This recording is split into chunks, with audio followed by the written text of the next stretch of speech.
Welcome to the event. This is the panel discussion on imperialism hosted by Platypus. Just to briefly introduce myself, my name is Dakota Brown. I'm a member of Platypus and also a student here at the Art Institute in the Visual and Critical Studies program. And I also work as a designer and contributing editor to a biannual magazine here in Chicago called Area, which deals with art research, education, and activist practices in the city, historically and in the present. And I'm a member of this group, which is a Marxist reading group looking at the history of the left, which other member, Chris Cutrone, will talk more about. We're going to start out with about 30 to 40 minutes of introductions. Each person is going to have 6 or 7 minutes to introduce themselves and their organization. And then we're going to sort of regroup for questions at that point. Mike up here in the front will have the microphone, and after the introductory statements, anyone who wants to ask a question, just line up with him, and you can line up here in the front. And during that time, we'll have a little bit of reaction and conversation up here. Again, just 4 or 5 minutes for each person to briefly respond, and we'll open it up at that point to a wider discussion. Then we'll come back in the last 20 minutes or so for closing remarks from everyone. Tonight we have Adam Turl from the ISO,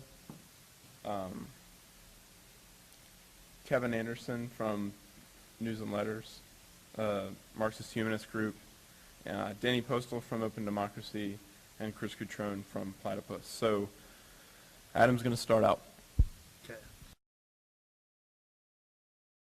My name is Adam Turl. I'm with the International Socialist Organization. We publish Socialist Worker newspaper, and I've also very occasionally had a chance to write an article for the International Socialist Review. And I used to go to school here, not that that makes me any more or less credible. Since I only have 7 or 8 minutes, I'm not going to attempt to go through certainly the sort of the classical Marxist theory of imperialism in great detail, as was argued by Lenin and Bukharin, or the developments around the idea since World War I. Instead, I wanted to focus on 2 things. Some very basic stuff about ideas around the theory and assert that they still largely apply. And I think one of the most important debates, I think, on the left as it relates to the question of imperialism, do workers, to the vast majority of people here in the United States or in other economically advanced capitalist countries benefit or not from imperialism, and what does that say for the prospects about building an anti-imperialist movement?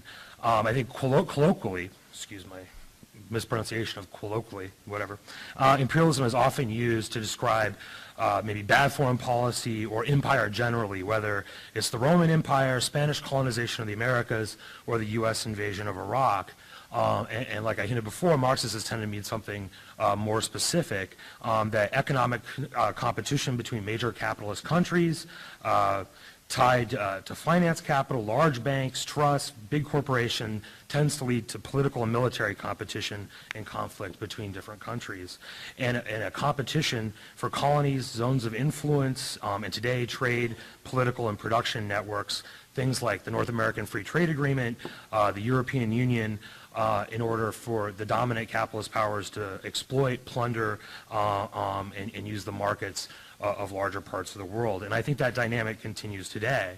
So for example, in the Middle East, the U.S. has invaded Iraq, and people rightly say for oil, but it's not just to sort of take the oil and then bring it back here so I can drive around in my SUV, not that I have an SUV, but to control the oil, partly because they're in economic competition and political competition with China that's using ever larger amounts of energy as it's industrializing right now.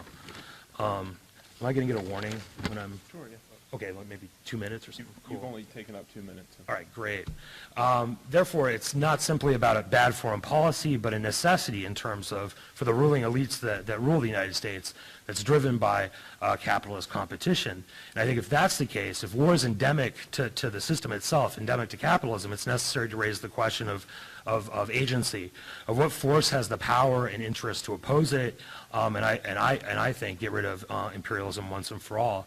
And sort of the classical Marxist position in mind is that working class people, the vast majority of people in the United States, the mass of wage workers, whether you work in an auto plant, at a Walmart, in offices, if you're a janitor, nurse, transport, I won't go through the list of all the jobs in the world. But most anyone who relies on selling their labor for a wage in both imperial and oppressed countries have the power and the interest to oppose imperialism for a number of reasons. One, because working class people are exploited. Two, because of the power workers have to shut down the system partially or wholly through partial or general strikes.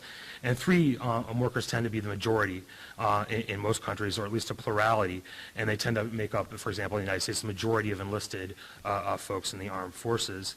And I think one of the major questions on the left, and I brought it up before, certainly during the economic boom that followed World War II and during the rise of the New Left of the 1960s, during the Civil Rights Movement and the anti-Vietnam War movement, was the question of whether or not that the U.S. workers, the majority of people in the United States, benefited from U.S. imperialism, the United States' plunder of the world.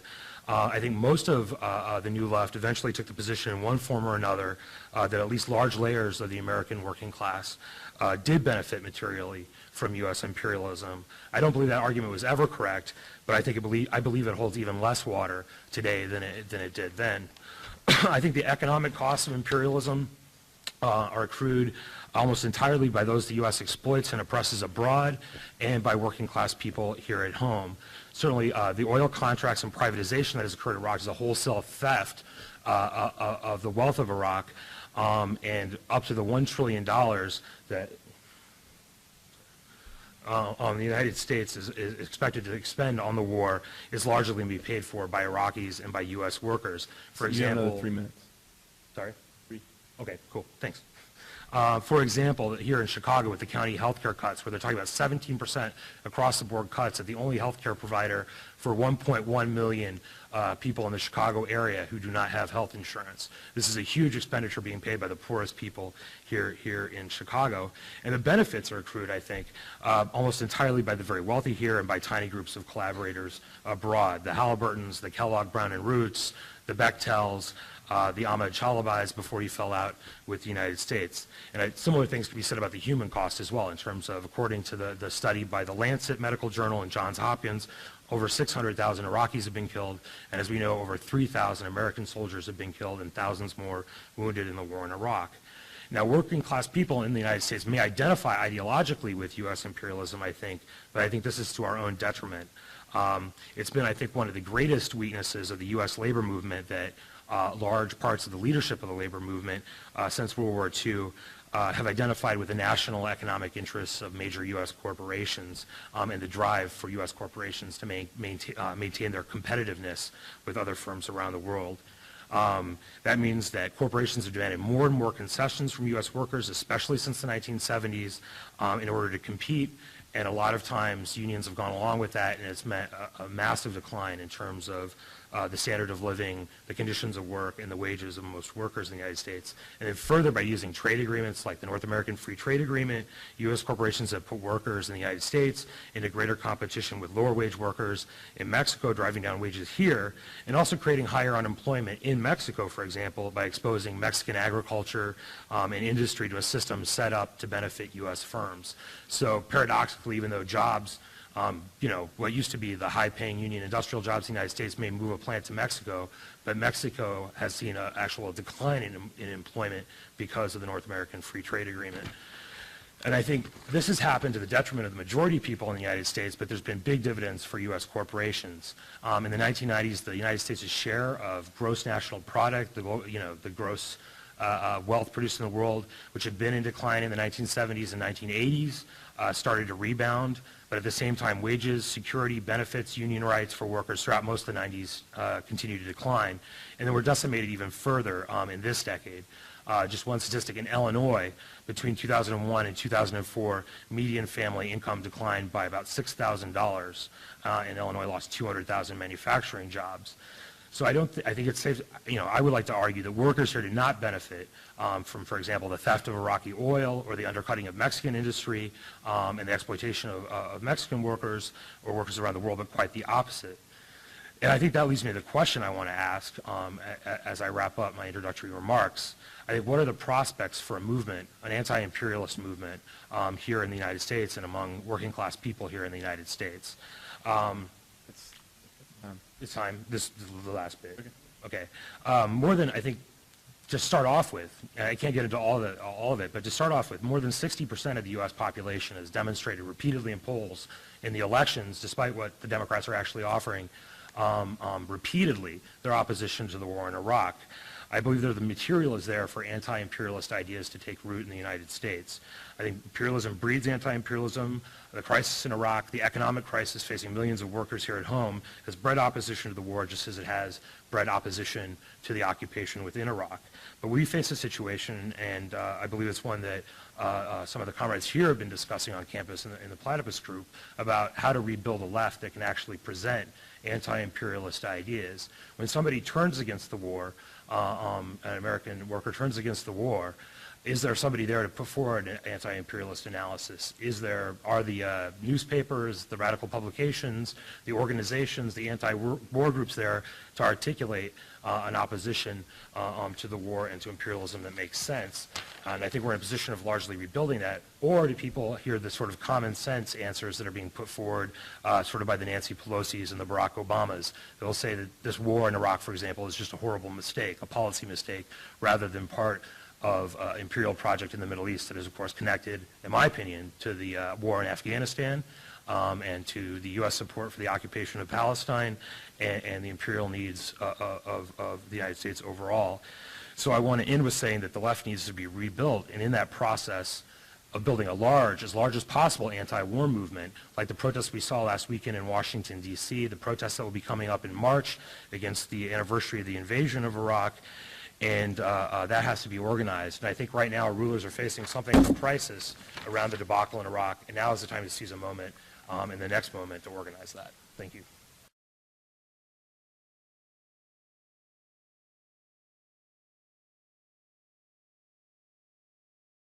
My name is Kevin Anderson. Some of the early publicity said that Peter Hudis was going to be speaking. We're both involved with the News and Letters group. I'm a writer for News and Letters, which is a newspaper, and although it doesn't look like it, it's also a theoretical journal. Just to show what that means, let me list what 3 of the articles are in the current issue that just is off the press, which is outside. If there are any copies left. We have a large article on Iran's internal opposition and Bush's war threats, written by an Iranian feminist with inside knowledge of Iran, part of which discusses Danny Postel's book on Iranian intellectuals. We also have a first-hand report from Purdue University's anti-sweatshop hunger strike at the end of last semester. And then we also have an article on Marx's concept of revolutionary humanism in the form of a critique of Michael Lowy's book, The Theory of Revolution in the Young Marx, which was translated into English recently. I write for News and Letters. I'm also a political scientist and sociologist at Purdue University. My latest books, which were I did with each was a co-project. One is Foucault and the Iranian Revolution, and the other is the Rosa Luxemburg Reader. I'd like to say a little bit about the nature of imperialism and anti-imperialism in my opening comments here. Imperialism is a system of domination by powerful nations over smaller and weaker ones for the purposes of exploitation and competition with other imperialist powers. It is not a conspiracy by evil leaders, but product of a social and economic processes rooted in the very structure of capitalism as outlined in Marx's Capital, Volume 1.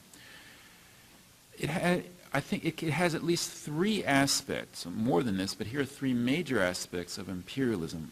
1, economic. Modern capitalist imperialism seeks to dominate the globe for purposes of obtaining and securing markets, obtaining and securing cheap labor supplies, obtaining and securing crucial raw materials. It is associated with modern capitalism, this form of imperialism, whose quest for value and which later takes the form of profits, is the source of the drive for imperialism.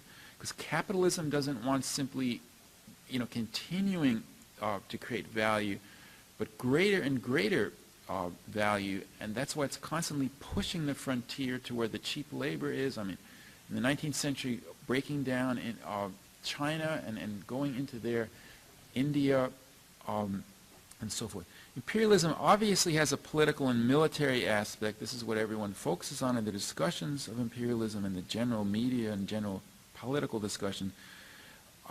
This provides the security and the access for the economic imperialism to operate.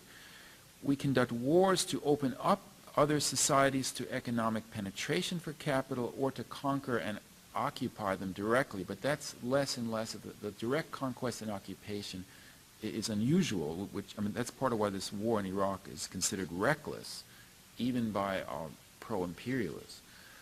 And thirdly, it's got a lot of attention in academia. In fact, it dominates academic discussions of imperialism in the last couple decades. Cultural aspect.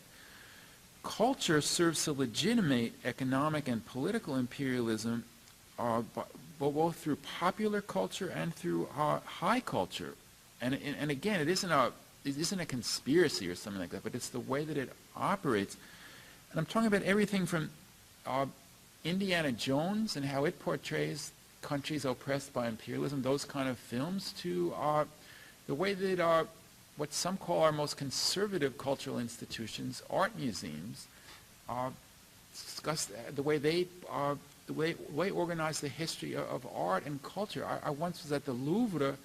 I was in the basement looking at some Egyptian stuff. I walked upstairs, and there was the Greek stuff, which is so obviously a higher stage. And then way at the top floor were the French paintings.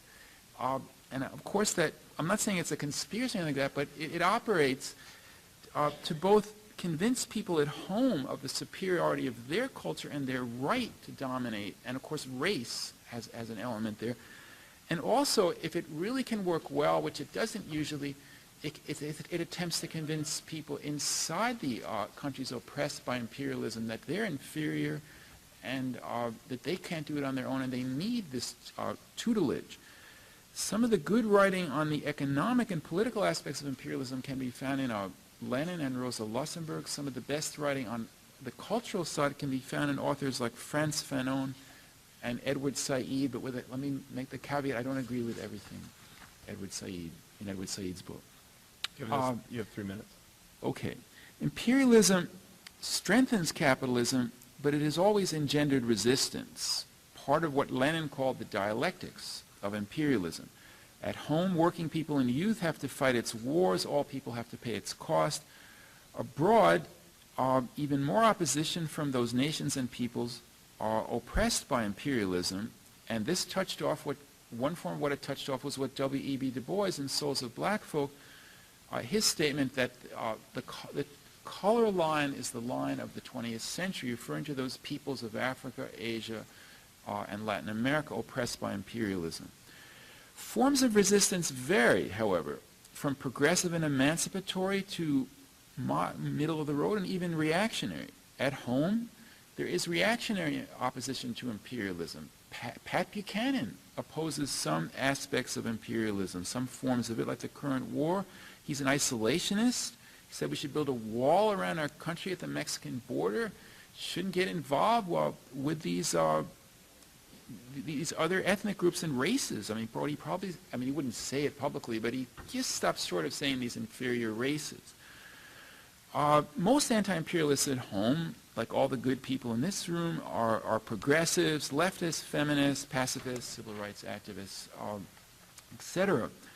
Abroad, also, imperialism can sometimes be opposed by reactionary conservative groups and interests, Al-Qaeda, Iranian ayatollahs, Japanese shoguns, Serbian nationalists. More often, imperialism has been opposed by progressive movements, democratic nationalists, socialists, feminists, etc.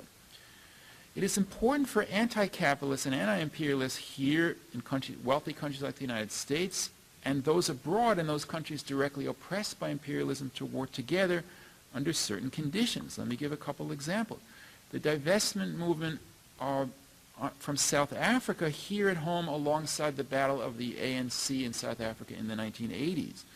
Groups here in the United States in the same period that opposed Reagan's Contra War and supported the Sandinistas in Nicaragua.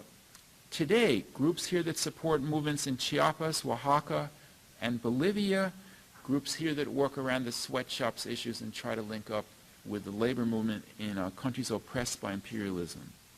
Today, however, there are also many forms of reactionary anti-imperialism.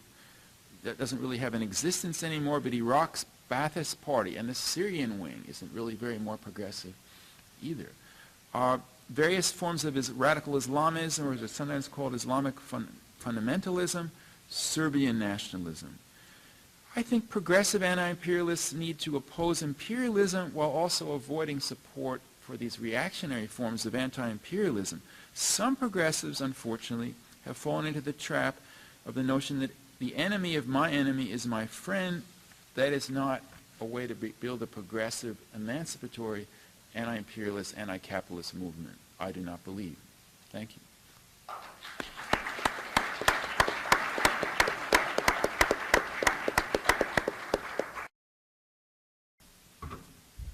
My name's Nick Kreitman. I'm an organizer with Students for Democratic Society. We're a non-sectarian, big tent leftist group, and our goals are to create institutions that will bring us towards an emancipatory society. So when we say we want free education, we also mean education controlled by students and professors. So one of our goals is to democratize education, to increase the amount of student input into classes, increase the amount of student input into decisions made by administrations. And I believe that fits in with anti-imperialism very well, because a lot of anti-imperialists today don't have a positive program to base their theories on and to use as basically examples for other people. And I think that's really been the detriment of the left in general too.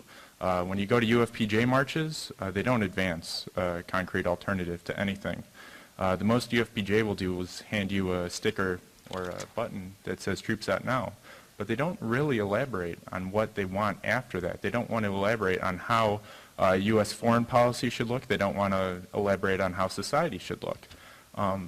In bringing it back home to the fight against Walmart, that happened recently in the big box ordinance. Well, that was definitely an anti-imperialist struggle. I define imperialism as unequal relations, whether it's between classes, whether it's between people. It can happen in a relationship too, between a man and a woman. But it could also, it usually happens on the world stage between the Western powers and what is known as the global South. Of course, there's exceptions like Japan and China through different historical periods. But back to the example with Walmart, unfortunately, the big box campaign lost. It didn't pass the ordinance for a fair wage because there wasn't any positive something counterposed to Walmart.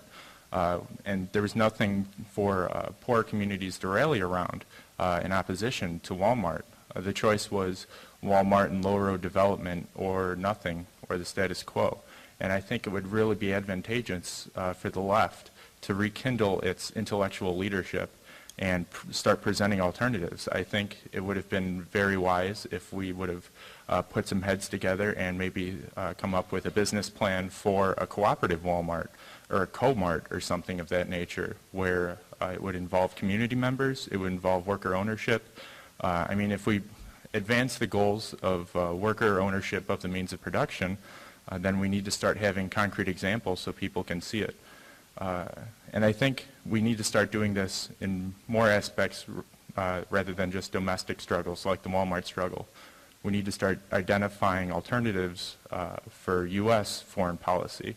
I believe we would be able to connect with more people who are currently apolitical if we are able to show that there is an alternative to U.S. imperialism. Because right now, we really have an undefined program in opposition to U.S. imperialism. It's basically troops out now, but nothing after. Unfortunately, the great minds on the left haven't elaborated on what the U.S. could do. or what a new Iraq might look like. Of course, sovereignty should rest solely with the Iraqis, but there's some decisions that need to be articulated if you're supporting an anti-war platform.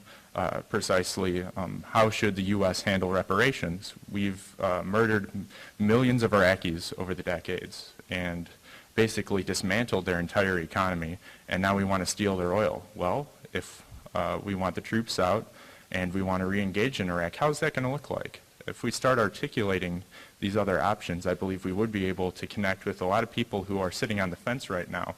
I know everyone in this room was probably at the March 20th demo last year, but you might have noticed that there were quite a few people who weren't there. I actually left early, but I saw that there were tremendously less people out than when the war first started or during the build-up to the war. And I think these people just aren't motivated right now because they don't really see a solution. And troops out now is not necessarily going to save Iraq, but it's definitely going to provide the possibility that Iraq would come out without being torn apart by a civil war. I think this is kind of endemic in the past years of the left in general, not advancing credible alternatives to U.S. foreign policy, basically imperialist policy. The same thing happened in Kosovo when we were attacking. Well, we didn't necessarily have an articulated position on how the U.S. should engage Serbia and Eastern Europe. So basically people thought that we were supporting Milosevic or the Bosnian crisis. If we were against NATO intervention to support the Bosnian Muslims, well, you know, we were supporters of genocide. No, that wasn't it. And I know people did articulate some alternatives and possible plans to resolve these conflicts, but they weren't at the head of the left. They weren't what we were advancing. They weren't in everyday conversation between people. I know myself, when I go and talk to people on my campus, that's not what they're talking about when they talk about the war. How are we going to connect with people? That's not what's being talked about, how we're going to re-engage and connect with people outside of our little circles. So I guess I'll wrap up my introduction with saying that we need to start planning and thinking and putting into action alternatives, whether it's here at home through either worker-owned industries or union buyouts of their workplaces. These are very practical steps that we need to start taking if we want to grow the anti-imperialist movement. Then we also need to identify alternatives to U.S. foreign policy and show how they have a better possibility of actually giving sovereignty to the Iraqis, how the U.S. is going to engage if we want to address the concerns of people not already involved in the leftist sphere. So yeah, that's pretty much my introduction. Thank you. My name is Danny Postel, and I work with a magazine called Open Democracy. It's not an organization, I should point out. It's an online journal and forum that can be found at opendemocracy.net. I'm also on the editorial board of a left-wing journal called Logos, also online at logosjournal.com. I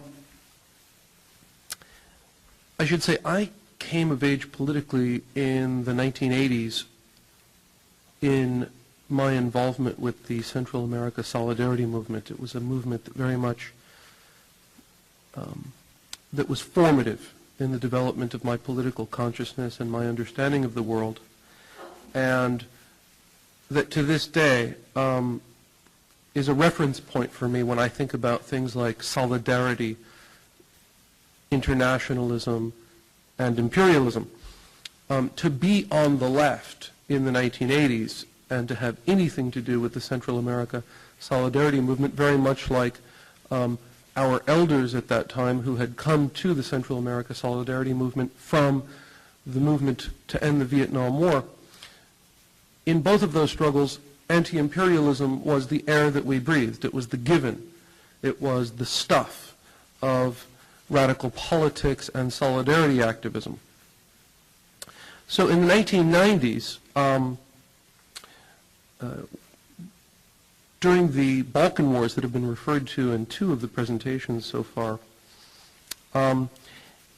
it was very confusing to many of us on the left to try to figure out what was happening in Yugoslavia as that state became engulfed in a paroxysm of nationalist violence and genocidal murder.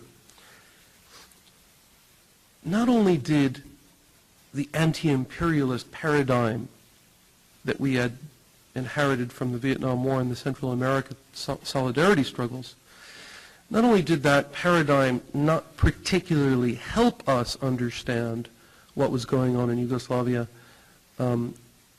Kevin and I and many others on the left have argued that, in fact, the tunnel vision anti-imperialism of much of the Western left actually distorted and occluded a clear analysis of what was happening in Yugoslavia and in the Balkans. I wish Nick were right when he suggests that it was really only a marginal or somewhat imaginary left that supported Milosevic. The extent of left-wing support for Milosevic and Serbian ethno-fascism may in fact have been exaggerated by some, but it was indeed real, and it was indeed associated with some of the most prominent people on the left, like Michael Parenti, a name that surely means something to many in this room. Michael Parenti helped organize the International Committee to defend Slobodan Milosevic and wrote a book called To Kill a Nation, published by Verso, perhaps the most prominent left-wing book publisher in the English language, and who wrote the introduction to the Serbian or Serbo-Croatian translation of that book, none other than Milosevic himself. And Parenti, although he is certainly an idiosyncratic individual in many ways, was hardly alone in this sense. Diana Johnstone, Edward Herman, the co-author of perhaps the most famous leftist in the world, Noam Chomsky, on about 8 books, Michel Chossudovsky, Jared Israel, the list goes on and on. There was, in fact, sadly, something of a Milosevic left, if you will.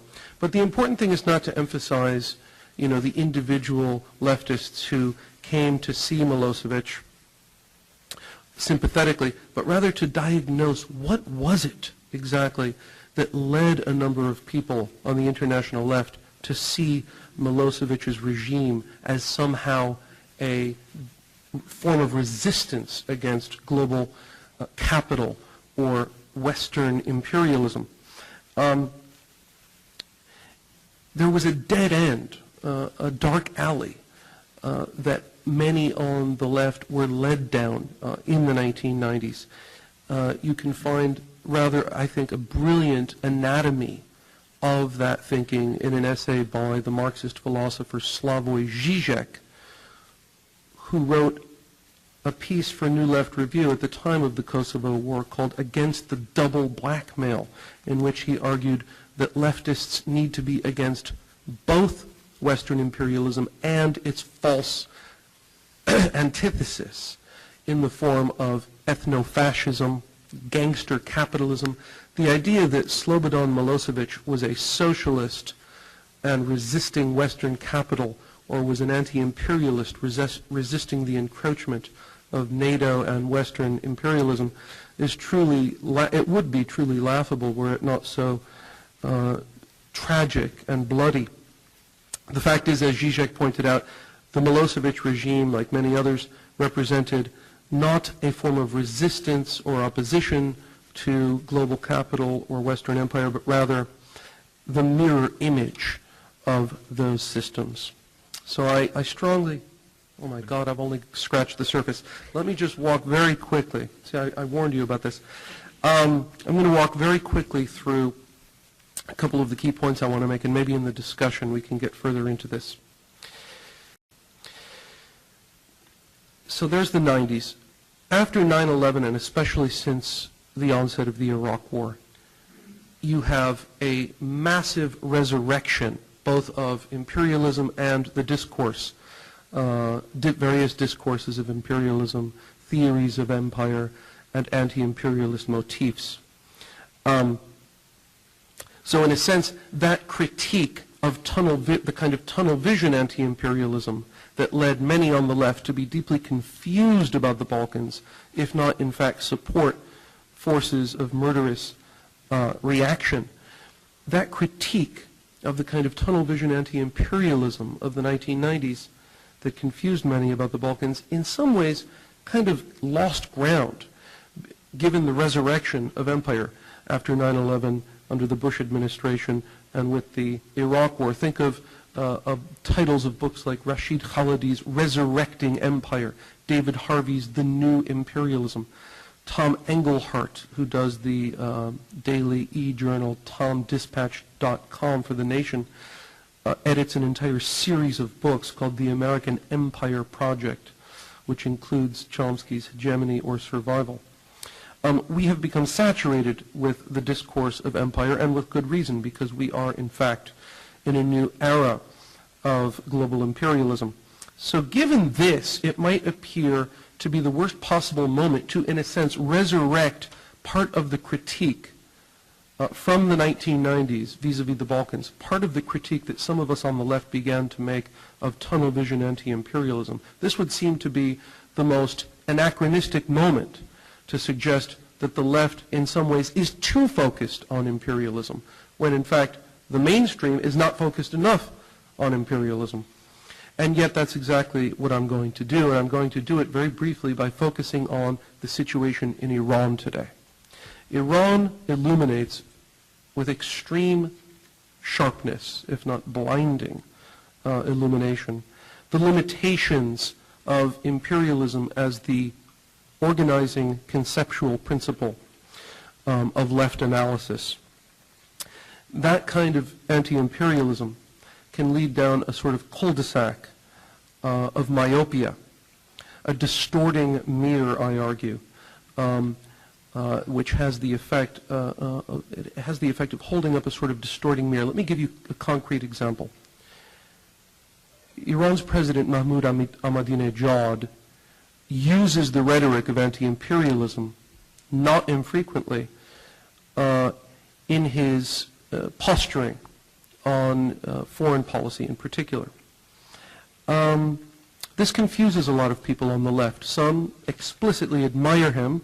Most don't, but are a bit flummoxed and don't understand, especially when someone like Hugo Chavez embraces Ahmadinejad, not merely in the terms of realpolitik and the global political economy of oil, which are perfectly realistic, pragmatic ways in which Venezuela and Iran have common interests. That's a separate issue. I'm talking about Chavez's rhetorical embrace of Ahmadinejad as a, quote, revolutionary brother, okay? That is entirely gratuitous to the question of the realpolitik, pragmatic economic common front between Venezuela and Iran. There's no need, in other words, for Chavez, there's no objective need for Chavez to frame his solidarity with Ahmadinejad in revolutionary terms or in terms of solidarity. And yet he does, and this has a very confusing effect for a lot of people on the left. The bottom line is that, to cut a long story short, Ahmadinejad is on the far right of Iranian politics, not the left. He does not represent the forces in Iran with whom we, on the left, should be in solidarity. On the contrary, those in Iran with whom we should be in solidarity are feminists, workers, student radicals, dissident intellectuals, women's rights activists, and the like. I've written a book about this, which came out last month, called Reading Legitimation Crisis in Tehran, in which I outline this case in some detail. I think that one of the key reasons that the left fails to understand that Iranian context in broad terms is what I'll call the Chavez effect, the discourse of anti-imperialism that Ahmadinejad and Chavez use. Another one is that the emancipatory claims, and I'll just conclude on this, the emancipatory claims of Iranian dissidents tend not to be expressed in the idiom of anti-imperialism as much as they are in the language of human rights, women's rights, pluralism, secularism, freedom of expression, what many Marxists and anti-imperialists, in other words, not all, but many, tend to dismiss as, quote, bourgeois rights, as opposed to a radical agenda. But that is not a reason to fail to support them, I argue, which the bulk of the Western left has in fact failed to do, something that I take up in my book. The Iranian struggle is indeed an anti-imperialist struggle, even if it isn't principally or anti-imperialist to the exclusion of these other issues. The struggle in Iran today is twofold, as one of the Iranian student activists who shouted down Ahmadinejad a few weeks ago at Tehran University said, within a couple of days of Ahmadinejad accepting David Duke and embracing him at the Global Holocaust Conference. So think of that image, David Duke, an outright fascist, being embraced by Ahmadinejad, and student radicals at Tehran University denouncing Ahmadinejad and saying, our struggle is twofold. It's against external interference, imperialist powers, on the one hand, and it's against internal authoritarianism and repression on the other. I would like to argue that our struggle should also be twofold. It should be to struggle against U.S. imperialism and aggression against Iran, for example, to stop the U.S. from attacking Iran. But it should also be a struggle of solidarity with the emancipatory forces in Iran. Are we simply anti-imperialist, or are we pro-emancipation? Anti-imperialism, I argue, is necessary but not sufficient. It's half of the equation. It says what we're against, but what are we for?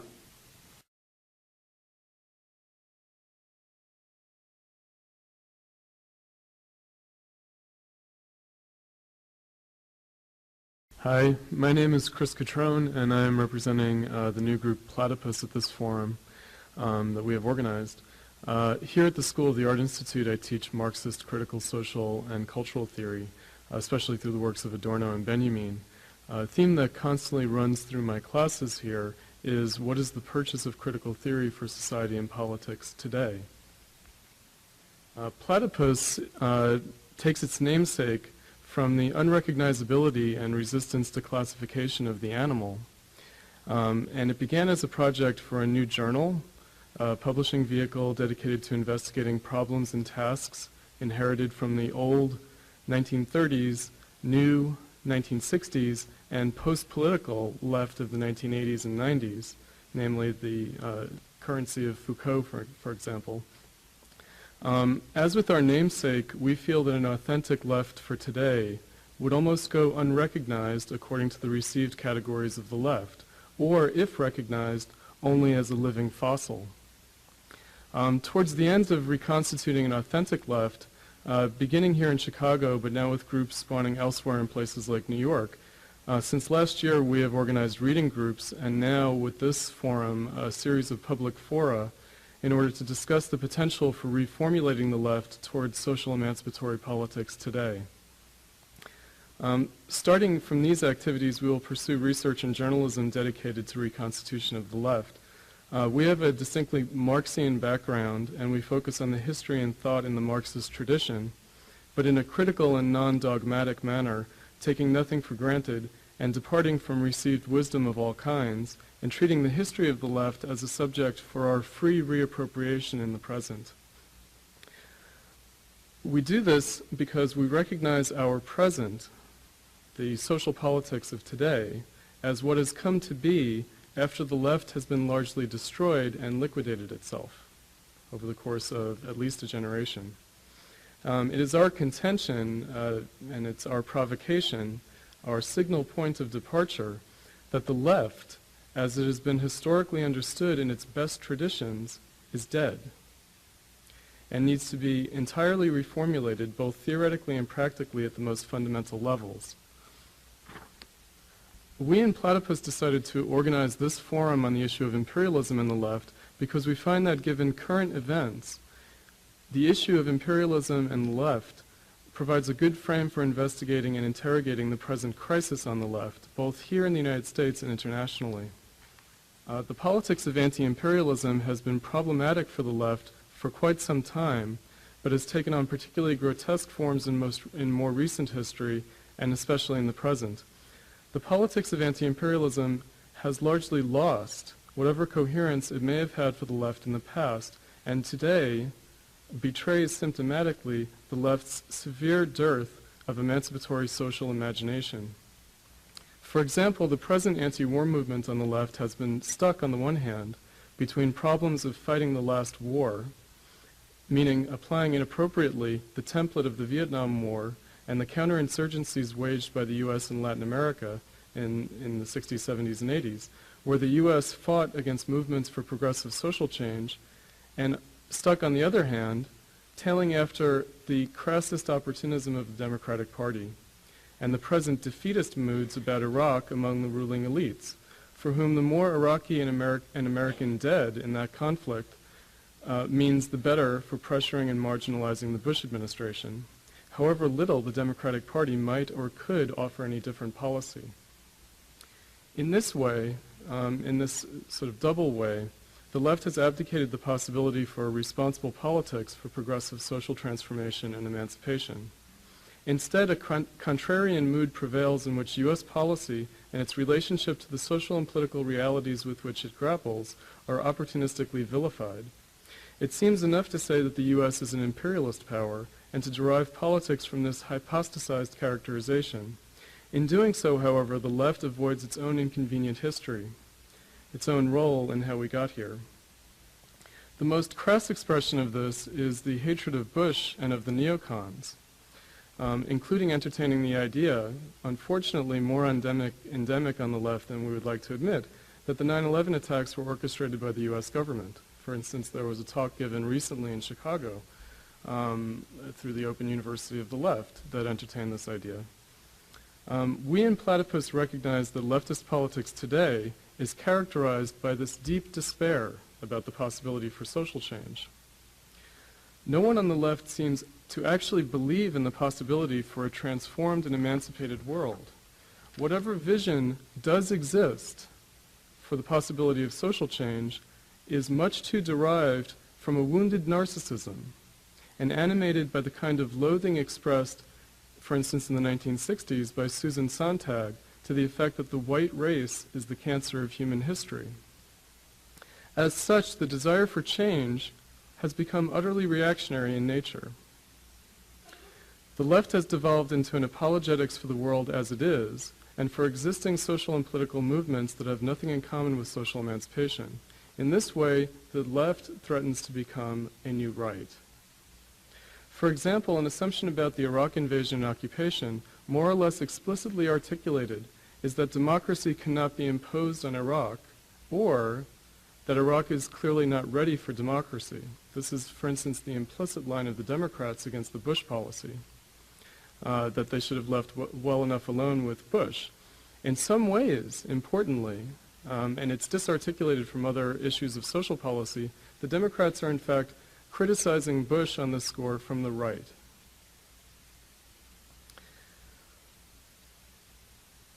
When this is not the explanation offered, then the Islamist insurgency is dressed up as expressing the self-determination of the peoples of Iraq. Other examples are Ward Churchill calling the office workers in the World Trade Center on 9/11 little Eichmanns of U.S. imperialism. There was also the civil rights attorney Lynn Stewart, who said that Sheikh Abdul Rahman, the man who orchestrated the first World Trade Center bombing in 1993, might be a legitimate freedom fighter, that history still has to show whether he might be. 2 minutes. In these ways, the left seems to have become completely unmoored in its most basic orientation towards the issue of greater social freedom.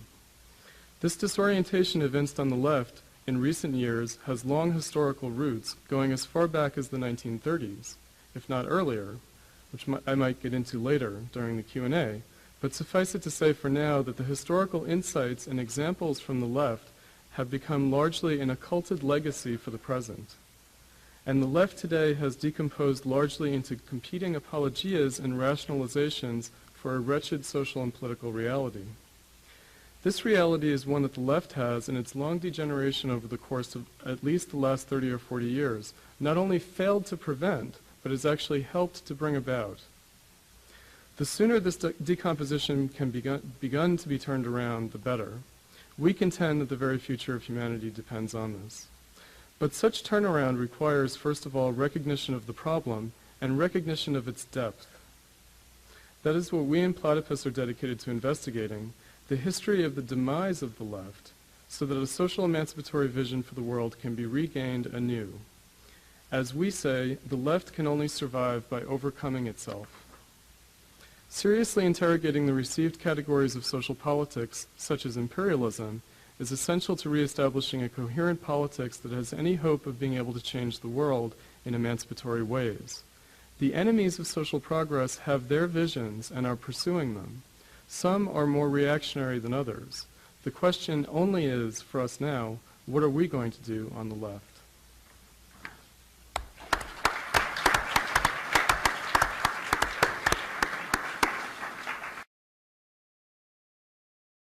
First, I'd like to apologize. I did, in my introduction, say that we bombed Bosnian Muslims when we did bomb Bosnian Serbs during the NATO operation there. Just in response, I'd have to say I am in agreement with the fact that sometimes the left can degenerate into supporting ethnic fascism. And I think that really means that we need even more so to identify alternatives and alternative visions, that is, for U.S. foreign policy, and provide solidarity to groups that we should be affiliating with. We shouldn't idealize Muqtada al-Sadr or the Iraqi Islamic Party or any variety of Islamic resistance groups, because they really are ethnically based. They are sectarian, and they're fighting it out right now. And we really need to figure out how we are going to help a democratic Iraq emerge, a democratic socialist Iraq emerge out of the whole mess. If that's just leaving, then I guess that's what we should do. But there is a history of Western total disengagement where the societal fabric has been torn to shreds and genocide ensues. It happened in Rwanda. Even though France was still providing minimal arms to the Hutus, they basically tore apart the social fabric in Rwanda. And when they just pulled up stakes and left, genocide happened because there were no social bonds. It was totally warped by the imperialist presence there. The same thing happened in Afghanistan. We basically armed a bunch of thugs and then let them duke it out afterwards. The real worry I have about Iraq is we are arming Shia militias right now who are in the government. We're providing them training. And if we just pull up and leave, I'm not sure if that's really going to allow Iraqis to assert sovereignty over themselves.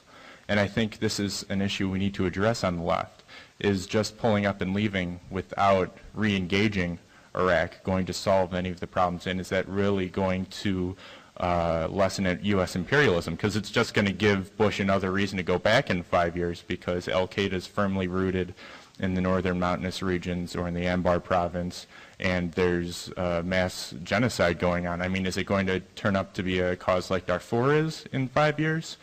Prevent the Iraqi genocide? So I think we really need to identify who our allies are in these sorts of situations and how we can affect U.S. policy to provide the best of possible outcomes. I just think this is a discussion being totally ignored by a lot of very intelligent people, and I think it needs to be addressed. So yeah, that concludes my response. One, I think, is one of the things about anti-imperialism as an idea is that it has become increasingly confused in terms of the last 100 years. And I think from when it was first written about, I think from the 1930s until the 1980s, the United States left was largely dominated by parties, organizations, and individuals who looked towards the Soviet Union or Mao's China as a form of inspiration, as an opposition, an emancipatory society as people are describing it. I think the theory of anti-imperialism in terms of opposition to the imperial interests of your own country and its plunder abroad has tended to overlap with political support for organizations and countries resisting U.S. imperialism for quite a long time, whether it was in the 1960s or the 1980s or whenever. especially when those organizations resisting the U.S. imperialism also look to the Soviet Union or to Maoist politics. And I think when you have the collapse of the Soviet Union and the Eastern Bloc at the end of the 1980s and the beginning of the 1990s, and you have the transformation of China into what looks like the world's most capitalist country with thousands of sweatshops and also thousands of strikes that are repressed every year, I think there was two mistakes that were open to the left. One of them was described earlier in terms of, one is to continue to associate any opposition, anybody opposed to U.S. imperialism with progressive politics of some kind. And that was described at points, small groups of people supported Saddam Hussein or whatever, or Bolshevik. But I think in reality, I think one of the largest problems, if not the largest problem of anti-war activists who consistently opposed what the United States had done to Central America in the 1990s, what Noam Chomsky talks about when he wrote a book, I forgot what it was called, something about humanitarian intervention or something like that. Military humanism. Yeah, military humanism in the 1990s when Bill Clinton, Bill Clinton's interventions in Bosnia, bombing of Yugoslavia and Serbia during the war over Kosovo was increasingly actually supported by much of what had been the left in the United States as necessary. And I think with some distance to rehabilitating military intervention and overcoming the Vietnam syndrome before the attacks on September 11th gave Bush the cover to do what he's done in Iraq. I think I want to commonly disagree with some of the stuff Chris said. I think that the left has to do more that engage in an examination of our mistakes and despair, although, of course, mistakes are something we should look at. And I think it's because the left isn't just about organizations and individuals. It's about a process that's taking place in society where millions of people are radicalizing and also struggling against injustices in this society in the United States and around the world. In that regard, I think there's a great deal of work to do for us in terms of discussing the politics that we want the left to have, but I think we need to be engaged with those struggles that are happening around the world. For example, there are debates going on in Venezuela today about what the future of that movement should look like. And I think the left has to actively engage in participation of that. In the United States, our most important obligation, I think, is against our own government having anything to do with telling anyone in Venezuela what they should do. But I think in terms of in Venezuela, there's political arguments about what direction the movement should take. Should workers have more control over industry? Is it enough to have an increased welfare state? The misiones that are being organized in Venezuela, there's similar debates happening elsewhere, and there's certainly debates within the anti-war movement here in the United States, which we can't abstain on, in terms of there are people in the anti-war movement who don't think we should be for troops out now. There are questions related, for example, it was much easier in some ways to oppose the invasion of Iraq initially than the occupation, because large sections of the media told us that now U.S. credibility is on the line and everything, and that you can't pull out because there'll be disaster and everything else. So I'm the very last sentence I'll say is this, that if you look at the, I'll just leave it at that, I'll come back later, I suppose.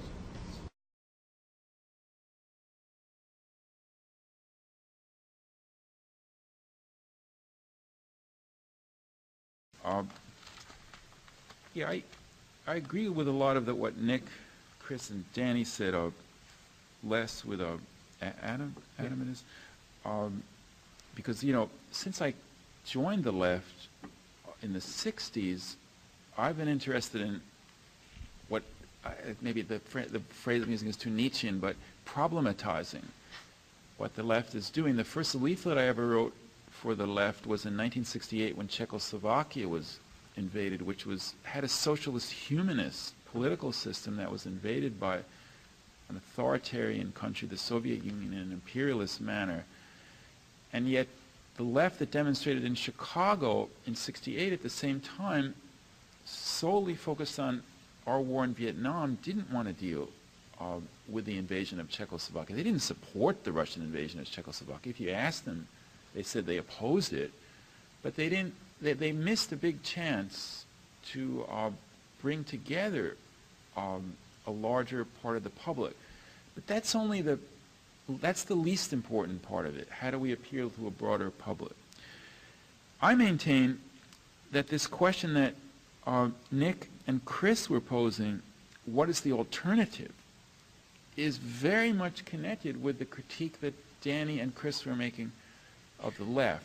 Because whenever the left is silent about Ahmadinejad, and I'm leaving aside, let's leave aside, the really off-the-wall people who say, Ahmadinejad is like bearing the banner of anti-imperialism. Although he doesn't say he's a leftist, he really objectively is, if I can use that old Stalinist phrase.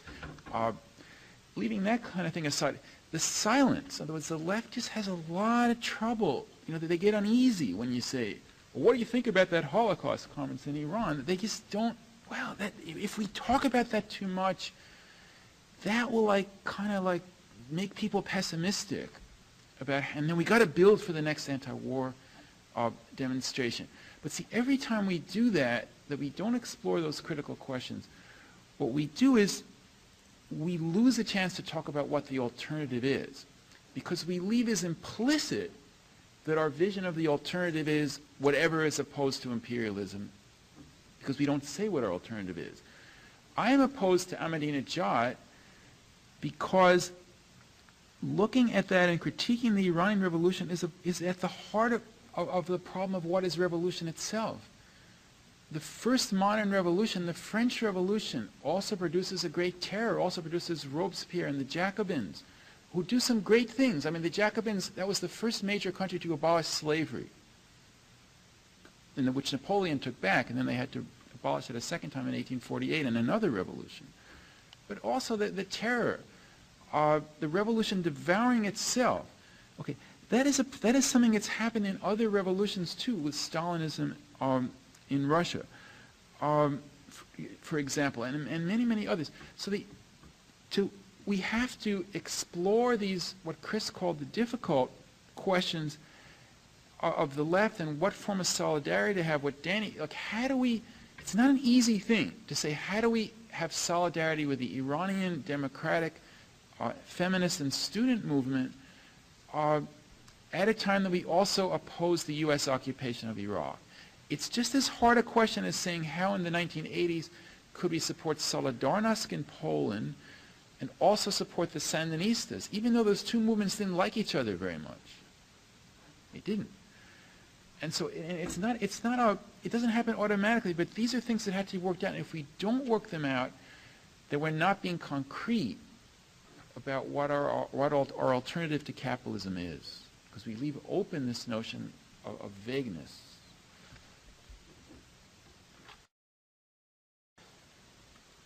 I'm going to take the opportunity to sort of clarify actually something that I myself said, which is also related to some of the comments that have been made before me. When I say that we, let me be very clear what I mean by the word we. When I say we should support Iranian feminists, student radicals, democratic dissidents, intellectuals, and the like, not to mention Iranian workers. If you're interested in the situation of Iranian workers, by the way, you might want to check out the current issue of the Middle East Report, MARIP, which has an outstanding article, unfortunately not available online, although I have a PDF of it. If anybody wants to email me, I'd be happy to share it with them, but you can just find the magazine on a newsstand somewhere in Chicago. But it's just an extraordinary situation that the workers' struggle in Iran over the last year and a half since Ahmadinejad took power has become more precarious. There's been a paroxysm of repression, crushing workers' demonstrations, sacking and imprisoning the leader of the Iranian bus drivers union. It's a very sad story. It's been virtually completely invisible in the left-wing press. Nobody talks about it. This is the first article, except for a couple of very obscure sectarian magazines in Britain, in the English language. This is it. So anyway, the point is, when I say we should be in solidarity with Iranian feminists, student protesters, dissident intellectuals, and trade unionists, I do not mean the United States. I mean we on the internationalist left, activists, people, however you want to describe it, people of conscience, people who who feel that they have a stake in these things, to touch on something that Adam said. I very much like what Adam was saying about Venezuela, that the internet, this goes back to what I was saying earlier about the Central America Solidarity movement of the 80s. In the tradition of internationalism in the left, we feel that struggles overseas are our struggles. So what's happening in Venezuela today, the debates about what kind of a society Venezuela is going to have, what kind of contours the Bolivarian revolution is going to have, those are debates in which we have a stake, in which our participation is not only vital, it's actually being requested. When the Zapatista uprising took place in the mid-1990s in Chiapas, Mexico, the presence of international solidarity activists was not only vital to that struggle, it was requested by the Zapatistas themselves. They asked international activists to come to Chiapas to see the human rights situation, to participate in dialogues, to write about them, to make documentary films about them. In Central America, we were asked by our comrades in the FMLN in El Salvador to raise money for them, to bring them on speaking tours of the U.S., to write books and articles about them, to spread the word about their struggles. That's what I'm talking about with Iran. If you ask Iranian progressives, Iranian feminists, Iranian dissidents, what they want, they say, we do not want, read what Shirin Ebadi says about this. I interviewed her for Open Democracy. You can find it on the magazine. I put that question directly to her because there's a lot of confusion about this elementary distinction amongst many leftists in the West. They think, well, we non-Iranians, outsiders, have no role to play in the Iranian struggle because, after all, we come from the imperialist world.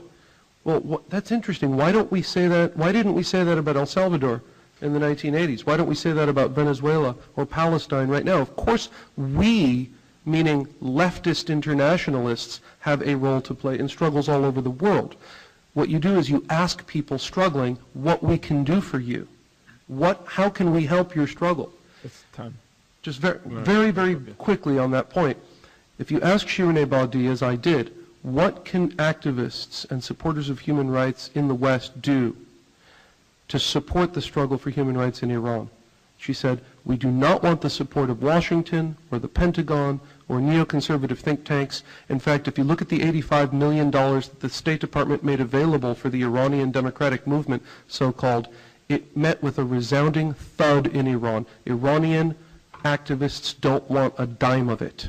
It's been sitting collecting dust. It's poison. What they do want is the support of what they call global civil society, intellectuals, human rights organizations, people, in other words, like those of us in this room tonight. That's a very important distinction that I think needs to be emphasized.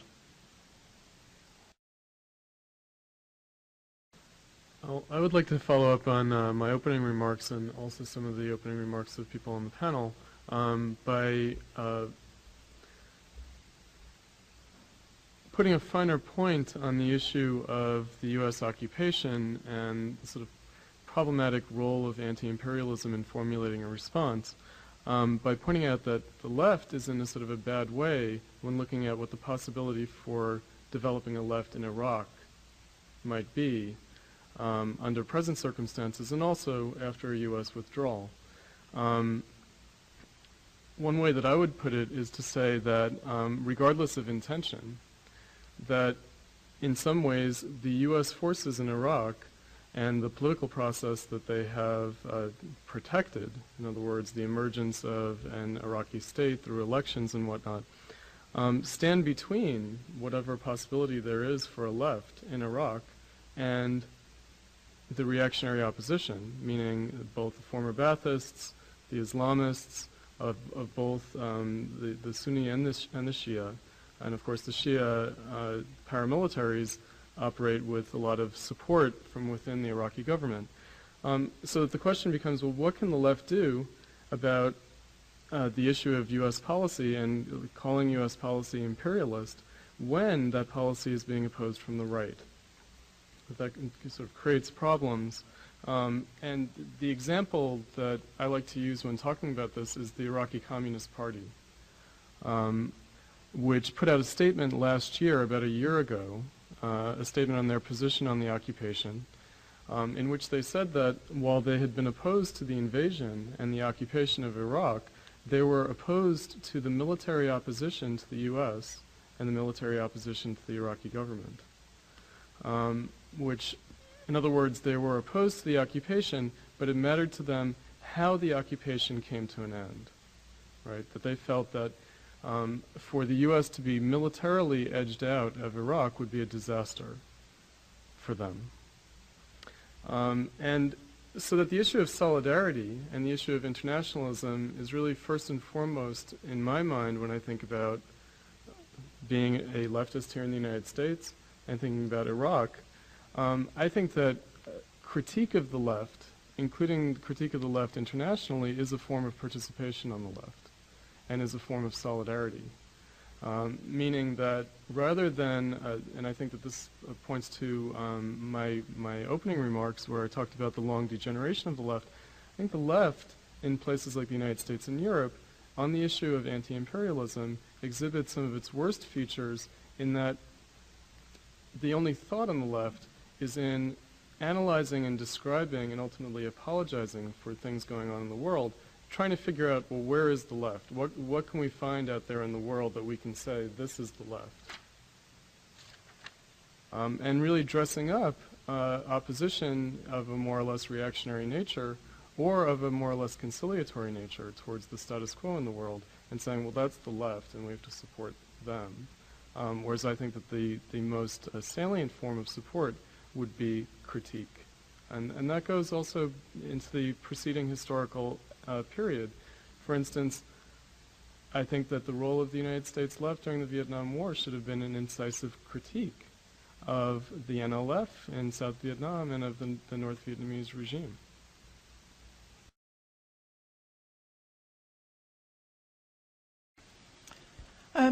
I'd just like to say, first of all, that it's very reassuring to hear, I think, all the speakers make the case not just for an oppositional left, but also an emancipatory one, and something that concentrates on that. I'd like to take up a point that Nick made, at the risk of going slightly off topic, but it was a topic he brought up. So I'm not sure that I agree with your extension of the idea of imperialism to a more general oppression. But since you did bring up, for example, the situation of Walmart, I just wanted to make the point that although they may not come explicitly from the left, there have been some both academic and grassroots campaigns down in that area, and I'd like to particularly highlight, for those who maybe don't know about it, the economist Ron Bayman's work about looking at how disastrous for local economies Walmart is, and also a new project specifically looking at the likely effects of Walmart in Chicago. He's out of UIC and also the Center for Urban Research and Learning at Loyola. And also in terms of the idea of having alternatives, food co-ops and the like, that there are movements down on the southwest side. I can't remember the name of the organisation, but I know LaDonna Redmond's involved in it. Again, not an explicitly left organisation, but looking at issues of food justice. And I know that they have discussed things like trying to have a community-based and supported supermarket in areas where it's actually, you know, where most people are reliant on, you know, the limited range of goods in liquor stores for, you know, their everyday food supplies. So anyway, I just wanted to bring those points up, but it's interesting discussion. I just wanted to ask you, I'm sorry, I didn't get the name of the person at Loyola that you mentioned. Ron Bayman, his more recent project, I think, is based at Turl at Loyola, but he's actually been working for a long time at UIC in their kind of cities, I forget what it's called, the economic cities project, whatever. Great cities, yeah. Yes. Is it B-A-Y-M-A-N? B-A-I-M-A-N. Okay, thanks. There's stuff available on the web, actually, if you just Google it. My name is Joe Allen. I'm, like Adam, I'm a member of the International Socialist Organization. And I was listening to people's comments tonight, and there's a lot of stuff on the panel that I agree with, and a lot of stuff that I just find darn right confusing, if not outrightly wrong on many things.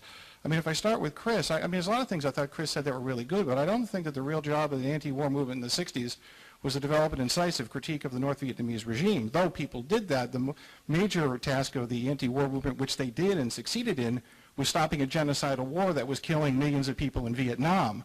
And if there's anything, we can learn a lot from that anti-war movement in terms of what they did. And also saving the lives of American soldiers. My uncle, for example, fought in Vietnam and then later died from Agent Orange. These wars that are being fought are not abstract issues of polemics and graduate papers. This is about real lives. Imperialism's not just an interesting debate. It's about real consequences in the world. When Kevin says that the left has trouble presenting alternatives or handling complicated issues, I got to say that our political tradition, represented by our organization, never had any problem supporting the Sandinistas against the United States and solidarity against the Russians, because we took for granted that nations have the right to self-determination. The reason we were able to do that is because we stand in the tradition of the Russian Revolution in the early years of the Communist International. And they argued two things that are very important and very relevant today. One is that activists and Marxists in the advanced world have to be principally anti-imperialist, because it's not just about oppressing people abroad, because the stronger imperialism is abroad, the stronger it is here at home. That's the point of supporting the struggles abroad. It weakens them there so we can fight for socialism here. And the alternative that we've always put forward is the alternative workers' power, the idea that socialism is based on the democracy of the vast majority of people. And that is an idea that I think is more compelling now than ever before. When Danny says that there's a dark alley out there that the left was in, let's be explicit about the dark alley. The dark alley was Stalinism. It was the identification for 60 years of socialism with totalitarianism, concentration camps, the secret police, and imperialism. Because to be in the communist movement for most of its history, unfortunately, and to be in the Soviet Union meant to support Russian imperialism abroad. What does this all come back to today? The practical importance of redeveloping a real socialist tradition, unearthing the crap that has dominated the left for 60 years, and making it relevant to the millions of people in this country who want fundamental change. Yeah. Well, yeah, Vietnam. The Tet Offensive, for example, where the NLF, in conjunction with the North Vietnamese Communist regime, essentially expended thousands and thousands of cadres in an attempt to get the U.S. back to the negotiating table, right? Is that a form of fighting for social emancipation that one can endorse? I don't think so. And I'm not sure that the anti-war movement succeeded. I think that one could make the argument that the U.S. lost in Vietnam, but that doesn't necessarily mean that the anti-war movement succeeded. And also, I think that one could trouble the case that the U.S. lost in Vietnam. If by lost we mean that they pulled out, well, yes, after completely destroying the country and killing millions of people. So if the Vietnamese had a victory over the United States, it was a Pyrrhic victory, and it's not a model of social emancipation that I would like to see repeated at any time in the future. That's what I mean when I say that, in a sense, the left here and the left there should have been seen more as integral and less as sort of distant solidarity. That's a sort of a bad pattern that we inherit from the Vietnam anti-war movement. And I think that what we find that expressed in today is the idea that somehow the U.S. being defeated in Iraq is an objective victory for the left. I don't think that that's true.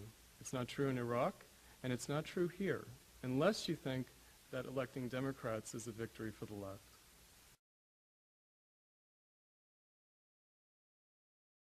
I'll just be very, very brief. I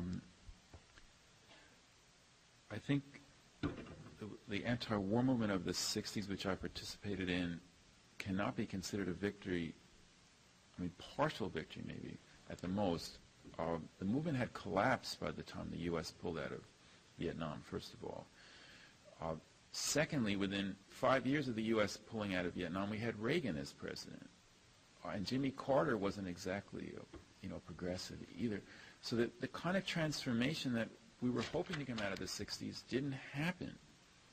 It very, very partially happened, and isn't just because the U.S. is a big, bad, reactionary country. It's because of all kinds of errors and mistakes that I won't go into now, but maybe we can later, that the left made. Not least of which was its near idolatry of the dominant parts of the revolutionary left, anyway, of Maoism and the Cultural Revolution in China. And those professors who were part of that, who are now no longer Marxists or activists, were Edward Saadians. And there's like a lot of continuity between Mao's Cultural Revolution and the cultural studies movement, or parts of it in academia today.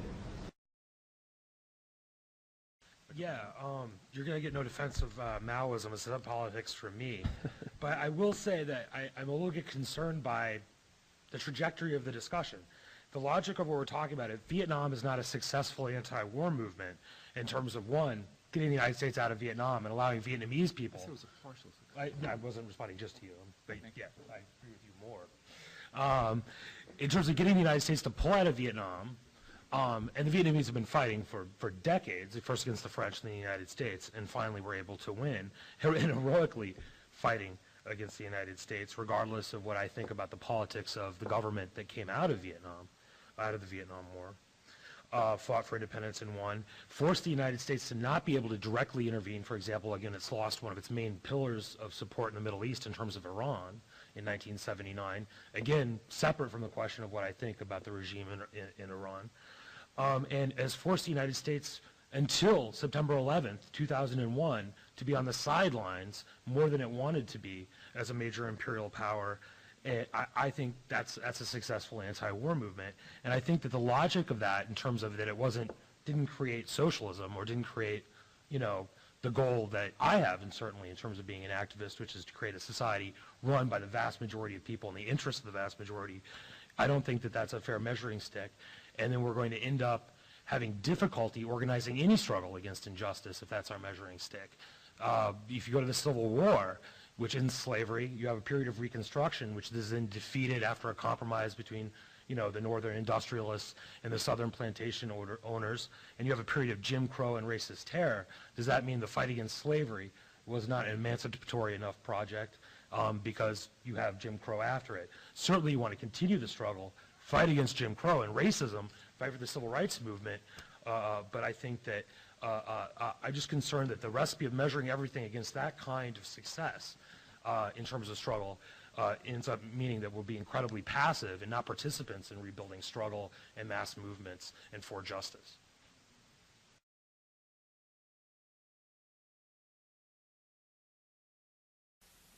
I'll keep my response brief. I do agree that the U.S. anti-war movement was a partial success because obviously Bush only used 150,000 troops to invade Iraq when all of his generals now apparently think that we needed 500,000 troops. So apparently there was some measure of restraint on George W. Bush when he was in the planning room with Dick Cheney, and that's why shock and awe didn't turn into shock and, let's kill 3 million Iraqis and then escalate the war to Syria, then escalate the war to Iran. There's obviously been some sort of break on the designs of this particular crowd in the White House right now. But I'd also like to pick a bone with the fact that self-determination, just using that as a value for the leftist movement is quite dangerous because oftentimes just promoting the value of self-determination means, giving support to those who have the arms in a particular country.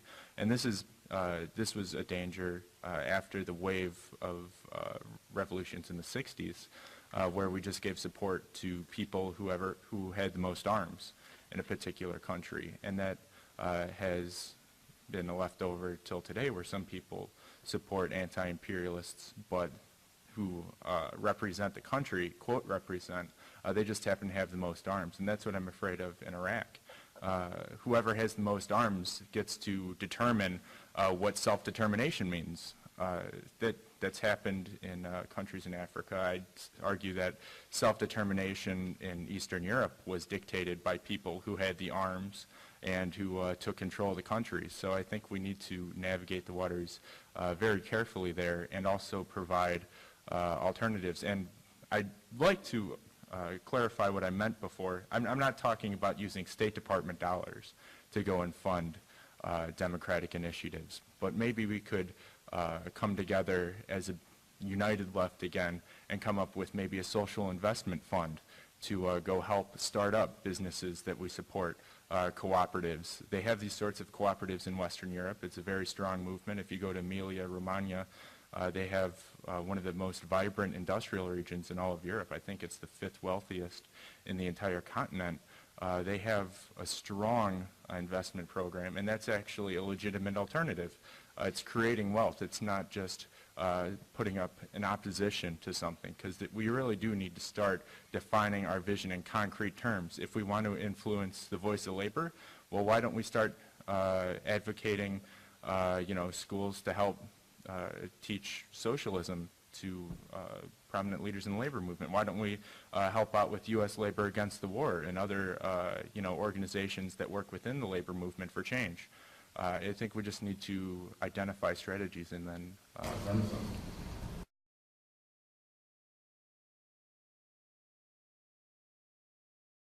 Yeah, I also became an activist against U.S. imperialism in the 1980s, and I feel like my entire career as an anti-imperialist, as an activist, I'm an active socialist today, also in the ISO, has really been one in which I've witnessed the decline of the anti-imperialist left, and I think a lot of that has to do with the left's decline in general and its support of one of the two parties of U.S. imperialism, the Democratic Party.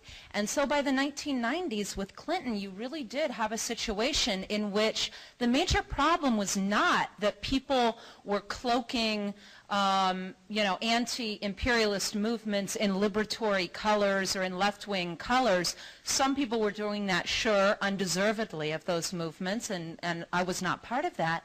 But the main problem was that the vast majority of the left was apologizing for U.S. imperialism, saw the possibility of some sort of humanitarian U.S. intervention. Of course we're going into Somalia to feed people. Of course we're bombing Serbia to stop an awful dictator. Of course we're going into Iraq to stop them from invading poor little Kuwait. And I think what this led to was a lack of clarity amongst the U.S. population in general. There aren't organizations today who speak clearly. We can't throw out self-determination, because if we throw out self-determination, we throw out anti-racism in this country. I think we need to, I'd like to hear the panel discuss the connections between racism here at home and the support for self-determination abroad. Okay, the comment was at least partly directed towards me, so I'll just say that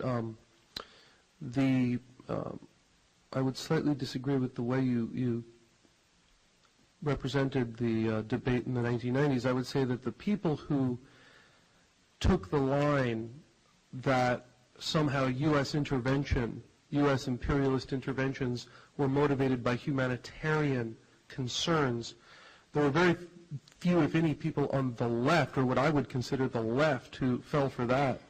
I think that was more liberal centrists who may have fallen for that line. Most of us on the left who had what I would consider a complicated, critical position on Western intervention in the Balkans, which, by the way, was not primarily U.S. intervention. The interventions in Bosnia and Kosovo were primarily undertaken, for all of their faults, by social democratic, center-left, labor-led governments in Britain, France, and Germany.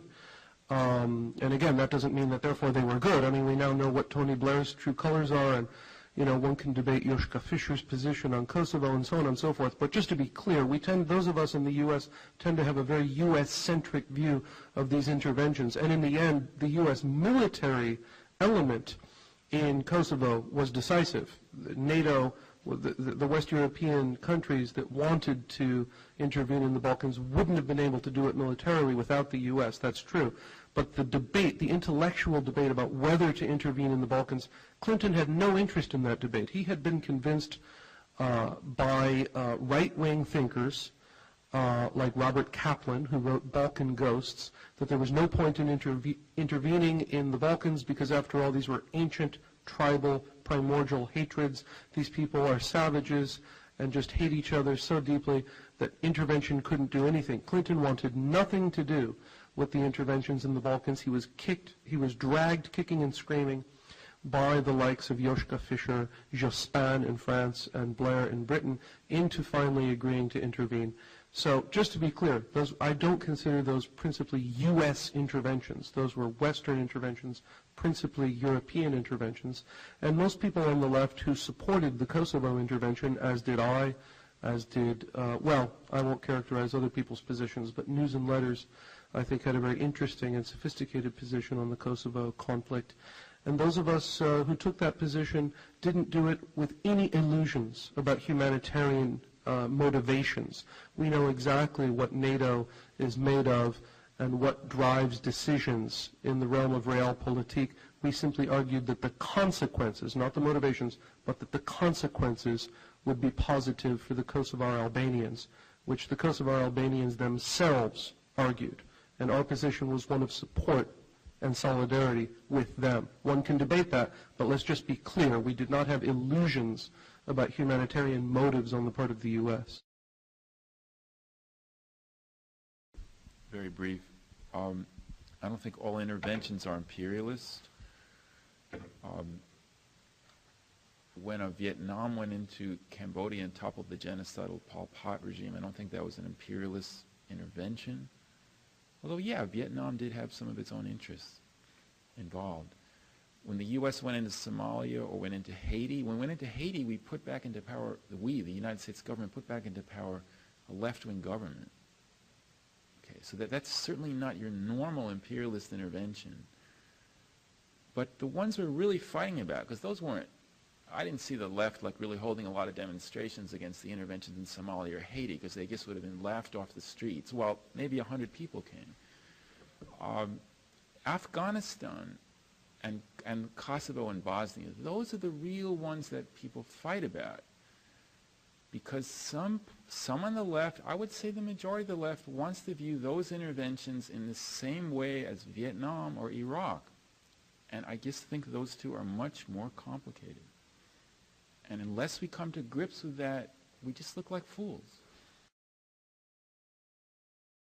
There was a saying years ago, I can't remember who it was, it might have been Smedley Butler, who was a high-ranking military official who said something along the lines, I can't remember the quote exactly, that's one of them, but there's another one about like Uncle Sam comes with like wheat in the one hand, gives crap away, and he always takes more with the other.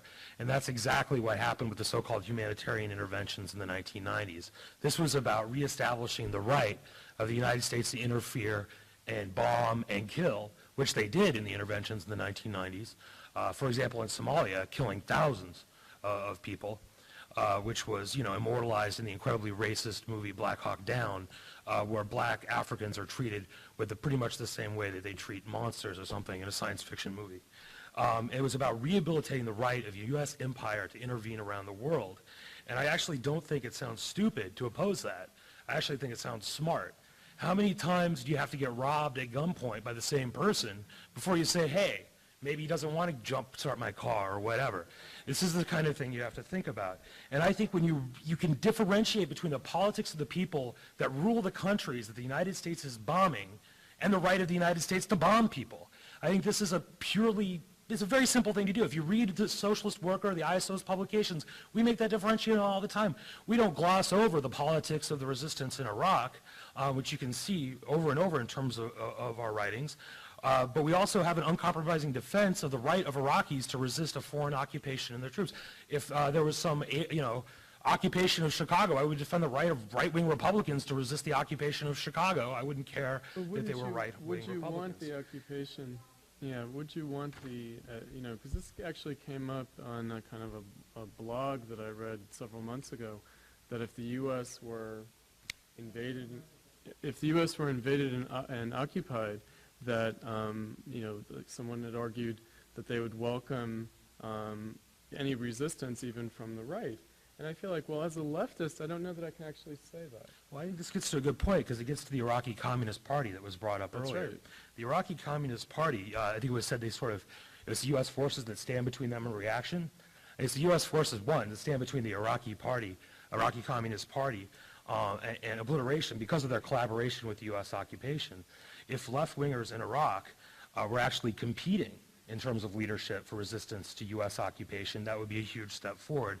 But instead, the Iraqi Communist Party, which used to have a history with lots of political problems, but actually did some good things over the years, decided it was going to collaborate with the biggest imperial power on the planet. And I think that if you actually look at the concrete reality in Iraq, because it's been said a few times, and I feel like it has to be discussed, it is not the United States that stands between reaction and the Iraqi people or a nascent democracy or whatever the propaganda is on the evening news. If you look at the journalism by Patrick Coburn, Nir Rosen, and other respected journalists and independent journalists like Dar Jamal, you can see that the question is that most of the sectarian violence, for example, is being stoked and created by the United States. The United States made a move deliberately towards establishing an Islamic government, and the U.S. consciously decided to create sectarian violence after it became clear that they didn't have, that the people they had brought over, the proxies they had brought over, the Ahmad Chalabais and everything else, didn't have a base in Iraq, and also after Muqtada al-Sadr, who is one of the Shia leaders in Iraq, made overtures towards Sunnis who were resisting the U.S. occupation in Fallujah. After that, they made a Starting to run out decisive... of time here, so if we could get to maybe... last sentence. So after that, they made a decisive turn towards actually siding with different sectarian groups. And it's after that you see the massive escalation of sectarian violence in Iraq. The longer the United States stays there, the more sectarian violence there's going to be, and the more reactionary politics there will be in Iraq. The only solution is for the U.S. to pull out immediately, and then Iraqis can begin to sort that out politically.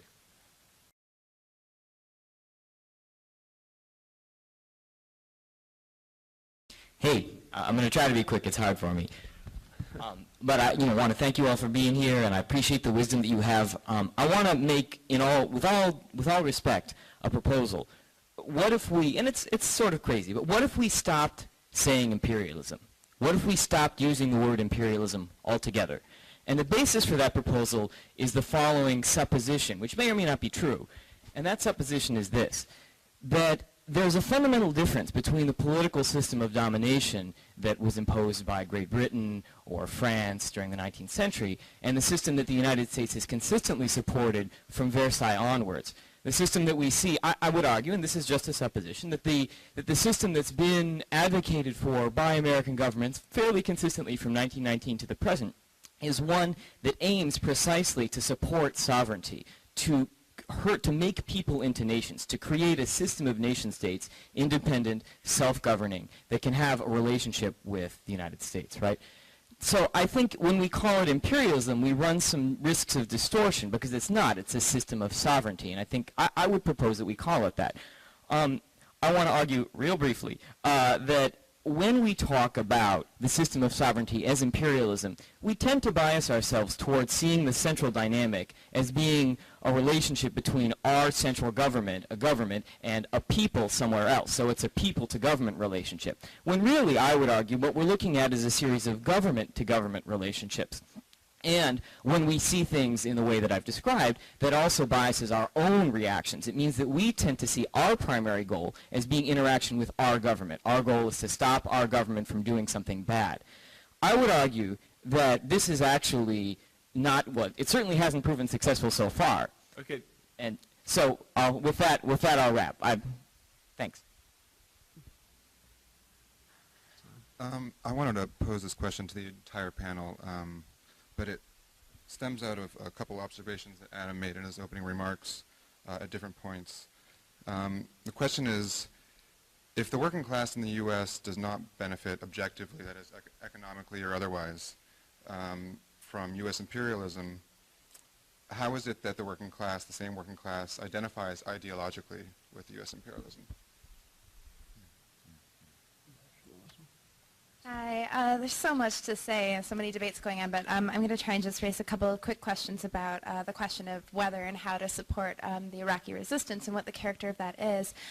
Just on the question of self-determination, I would actually disagree with the concept that arms determine, who rules the day in a fight for self-determination. I think if you look at the situation in Iraq, you have a situation where the world's largest military power attacked a country with 280th its military spending. Okay, let's just try to keep these to one question. Okay, well, I'll speed up then. You have a situation in Iraq where 90% of Iraqis now say that their situation today is worse than it was under Saddam Hussein. You have broad popular support for the resistance, and that's the only reason that it's able to sustain itself. And it is a sad state of affairs when, a group like the Iraqi Communist Party apologizes for this occupation, which has killed 655,000 Iraqis, and where somebody like Sadr is considered one of the most powerful figures on the ground because he actually mobilizes support.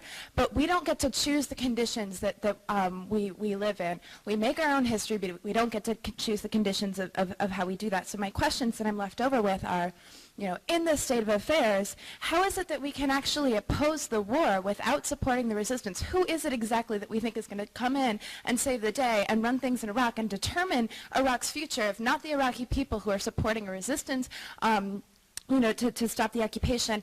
And the second question, just really quickly, I'm sorry, why on earth would we have to sacrifice any of our politics, any of our ideas about how society should be run, what kind of rights people should have in order to agree with the conclusion that most Iraqis have come to, that the pivotal thing is to get the U.S. occupying forces out of Iraq because it's slaughtering people and ruining people's lives day in and day out. That's all I'm going to say. Thanks. Okay, I just want to ask a question that kind of picks up on this idea of sovereignty, and I want to ask what relation should people who consider themselves leftists have towards institutions such as international law, and also to kind of relate this back to our contemporary situation, to talk about Noam Chomsky was brought up earlier as kind of a premier leftist in the world today, and he has said that the UN is kind of the best thing we have going, and I think we can take this "we" in the way that Danny Postel referred to it as. And Lenin, by contrast, and I think this really kind of articulates the difference between our moment and a moment prior, is he called the League of Nations, the predecessor to the UN, a den of thieves and their victims. And so I would like the panelists maybe to respond to that. Thank you. My question is particular to the Soviet intervention in Afghanistan, and I want to know if you consider that imperialist or not, and why. My question maybe is at a bit of a different register than the more practical questions that have been given to the panel, and it's in the relationship between politics and economics. If one is saying that the U.S. invaded the Middle East because of oil, and basically what we're saying here is that the sort of capitalism determines politics, how could you explain the possibilities for your own politics? So that's... Hi, my question involves the neocons. I just received an email the other day by Mazin Komsia claiming that the U.S. is involved in endless wars because of the neocons who are serving Israeli interests. And this is a quite common perspective on the left, and he even spoke about the collective Jewish pressure on Congress. So I'd like a theoretical discussion about the role of the neocons, and do you see an Israeli lobby as in any sense subverting U.S. national interests, as argued by Walton Mearsheimer, who are not leftists? And the other final point is, would you agree that the left has been in retreat and defeat for a period of a generation, and to what do you attribute that, and is it in any respect the fault of the left? I'd like to hear each of you situate contemporary imperialism as we see it today within the larger context of late-stage capitalism, and given changes in the nature of capitalism, if you accept that those changes are there in the last 20 years, what that says about contemporary imperialism as we understand it historically. My question relates to the earlier question on the role of the UN, and that is, do you think that the UN mandated invasion and occupation of Afghanistan is imperialist?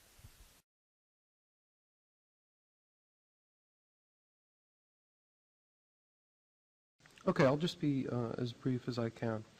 On your proposal about sovereignty versus imperialism, actually some of my comrades here might be able to address that better, but I think what most historians would say is that the post-Versailles architecture of American imperialism, or global great power politics, however one wants to frame it, in other words, the U.S. support for self-determination under the sort of Westphalian, post-Westphalian nation-state system of sovereign, self-determined entities.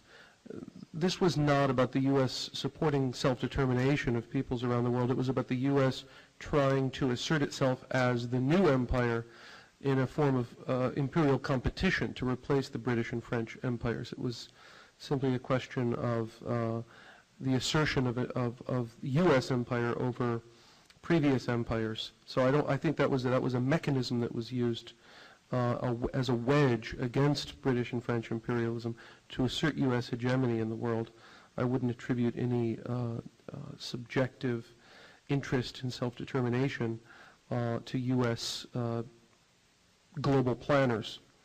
The question about how would you, I mean, it was actually directed to Andy, I guess, but it was a very interesting question about if there's no, if there's no objective interest for the U.S. working class to support U.S. empire, why does it, right?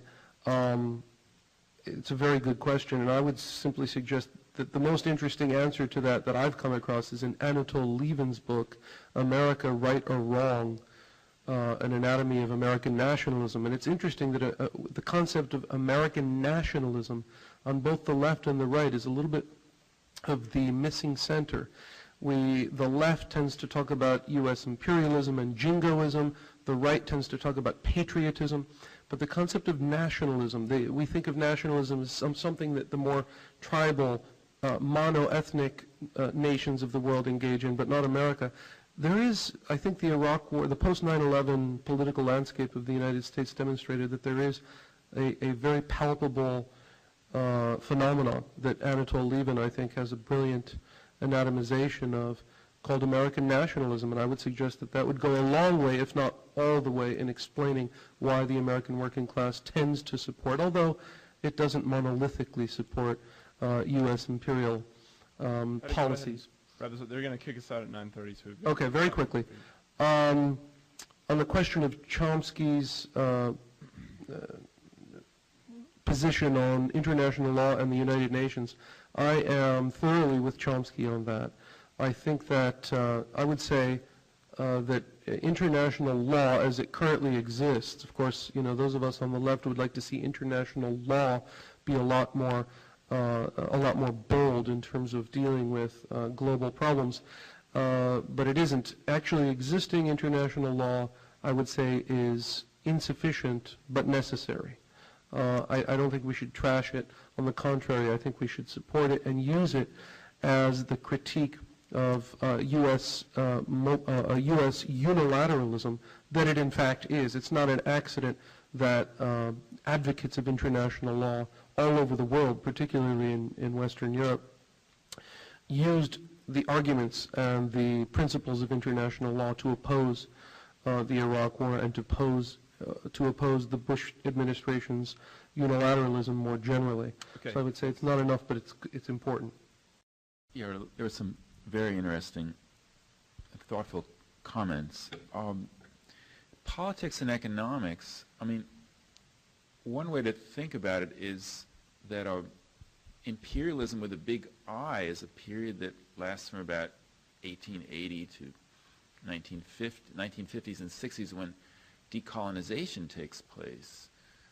But the claim of certainly the African nationalists was that following of that colonialism came neocolonialism, that the economic and cultural domination continued even though there was political independence, often of a very nominal sort. I mean, look at the U.S. and Latin America. All these are independent countries, yet very often the U.S. ambassador is the most powerful person in the country. So the politics and behind, you can't talk about, I don't think you can understand imperialism without talking about capitalism. And Lenin's classic on imperialism is written, 90 years ago. Capitalism has gone through a lot of changes. It's much more globalized. It's even more centralized. When Lenin's imperialism had like 5 or 6 powers that were like competing with each other. There's one hyperpower, the United States, and one maybe 20 years from now that will be able to challenge the United States in a serious way, China. Okay. Second thing, real quick, the other way that imperialism and capitalism changed was state capitalism, beginning with the Soviet Union and Nazi Germany. This total centralization. Russia under Stalin certainly, I've written, was a state capitalist society. It too had its imperialism, the occupations of Eastern Europe, which had economic as well as political and military bases to it. The invasion of Afghanistan was, part of that. It was a failed imperialist policy that ended up draining the Soviet Union because it wasn't as powerful as the United States. I can't go on. I can't do any more, but thank you. Yeah, I agree. Both of the invasions of Afghanistan were imperialist invasions. And even if it can be an imperialist invasion, even if there's not direct wealth there, although there is, to be stealing. And it's certainly for the Soviets, they were worried about what would happen if Afghanistan left their orbit, and it ended up bringing them down, which is one of the other things about imperialism, is that it tends to overextend the imperial powers and creates problems for them in the long run, which I want to say just something briefly about. One thing about Israel, I don't believe Israel wags the American dog. I think the United States wags Israel as a sort of a colonial outpost in the Middle East. It's a attack dog in the region, and it uses it when it wants to, and it's unable to act like it did when it had Israel basically attack Lebanon several months ago. I think that there's been, massive changes in terms of how the economy is structured, exactly how imperialism works. Certainly the things people talked about in terms of after World War II, especially when half of global production was in the United States was able to ram down trade barriers and control the world without direct colonies the way Great Britain had previously. But I think that the United States' undisputed control over the world began to unravel economically in the 1970s, if not militarily. And you have the rise of real competition, which explains why the United States would feel the need. I don't think it's just that the neoconservatives are nuts, although they might be or whatever, but it explains the need of the United States. Its sense of a need, I think, to invade Iraq and try to lock in its dominant position globally before one of those other competitors makes it up the ladder. The last thing I want to talk about is the thing that was raised both about if capitalism informs politics, and which I think is, what does that mean for socialist politics and anti-imperialist politics, and the gap between workers' interests and consciousness.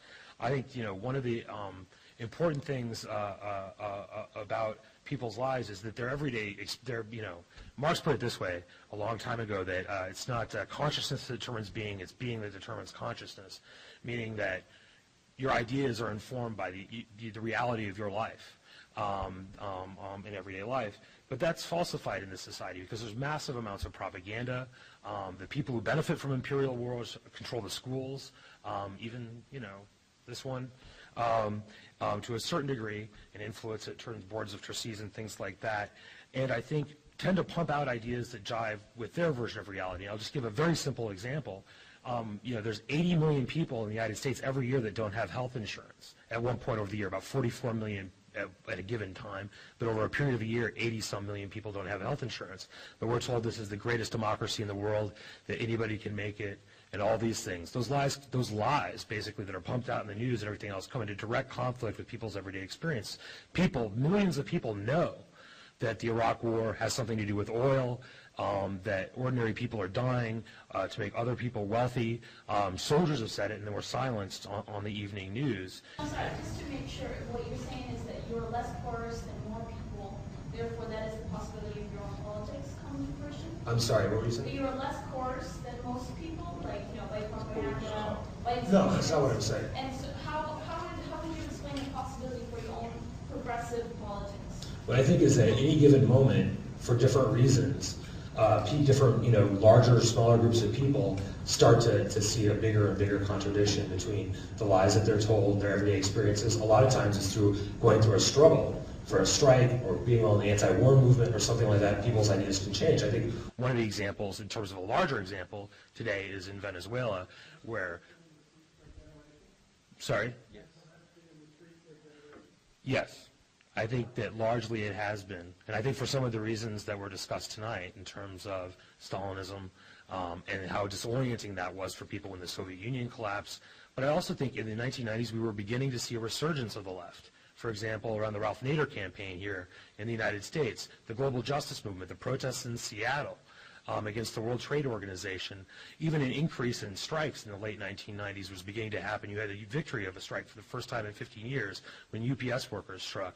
That was interrupted by the political fallout of September 11th, which was a disaster for the left, as well as being a tragedy and giving Bush the opportunity, and also the rest of, I think, the U.S. ruling class, to wage wars in Afghanistan and Iraq.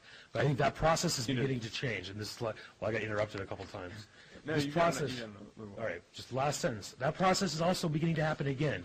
And I think we saw it with the protests last weekend on the war, but we also saw it with the rise of a mass immigrant rights movement in this country, and hundreds of thousands and millions of people demanding their rights when they were confronted with the racist Sensenbrenner legislation. And that process is going to continue. As long as people are exploited and oppressed, people will fight back and question the system. The question is, how do we organize that, and what end do we want to take that to? And I think having a set of politics that we reject our government, which is the dominant imperial power on the planet, every time they invade, oppress, occupy, murder, and kill people, is an essential ingredient for rebuilding a left that can change the world once and for all. Thanks. I'll get straight to your point. I also agree that the left has been in decline, and I do believe it's the left's fault that the left has been in decline for a generation. I think everybody can see that, and I think it's because the left really hasn't provided an alternative. In the 80s, when all the factories were closing, what was the alternative? To fight to keep the factory there? Well, obviously that wasn't happening, so the factory moved, and we lost. There wasn't an alternative to the daily bump and grind of, producing stuff in the manufacturing sector. There wasn't really an inspiring new model of how to do things, and I think that was really the fault of the left. And I think that's also why U.S. workers are complicit in imperialism. I use complicit like this because they actually think they're doing the right thing. The left really hasn't provided an alternative, so there's no cognitive dissonance there. When I talk to ordinary people who are either lukewarm or supportive of the U.S. military, they'll just say that they're doing the right thing. 99% of the people I talked to thought we were doing the right thing in previous humanitarian interventions because we hadn't really provided a way to step out of their mental framework per se. Because a lot of these people that the U.S. has combated in the past decade have been real monsters. Especially when you look at the Iraqi resistance. If you're trying to say that's representative of the Iraqi people, that's kind of ridiculous. The Badr organization, or I should say the Badr Brigade, was started by Iran. It was funded and trained in Iran. It's an exile organization that came back, and now that's part of the government, but once the U.S. decides to change its policy, it'll start becoming part of the resistance.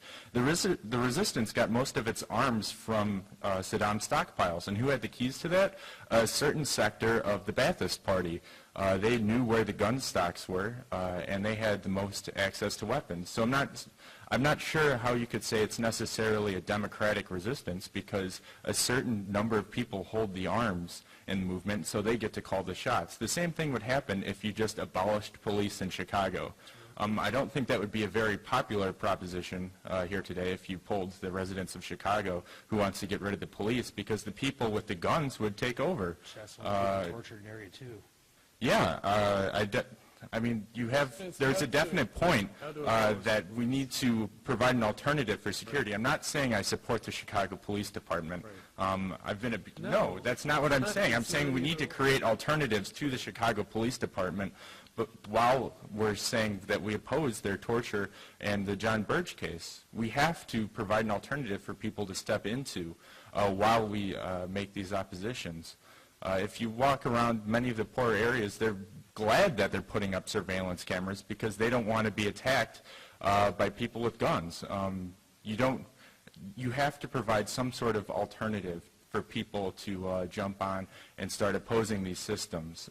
Like the crisis in Darfur, I'm sure there's probably going to be an increase in the movement for people to send in U.S. troops, for the U.S. government to send in troops there to prevent genocide. Well, I think that is imperialist. I think the U.S. intervention in Kosovo was not in humanitarian interests, and I don't think the U.S. intervention in Somalia in the early 90s was in humanitarian interests, but the left never articulated what we should do, how we should address the conflict in Darfur, because people are dying by the tens of thousands, but we just never really discussed how we would address the issue in the immediate short term.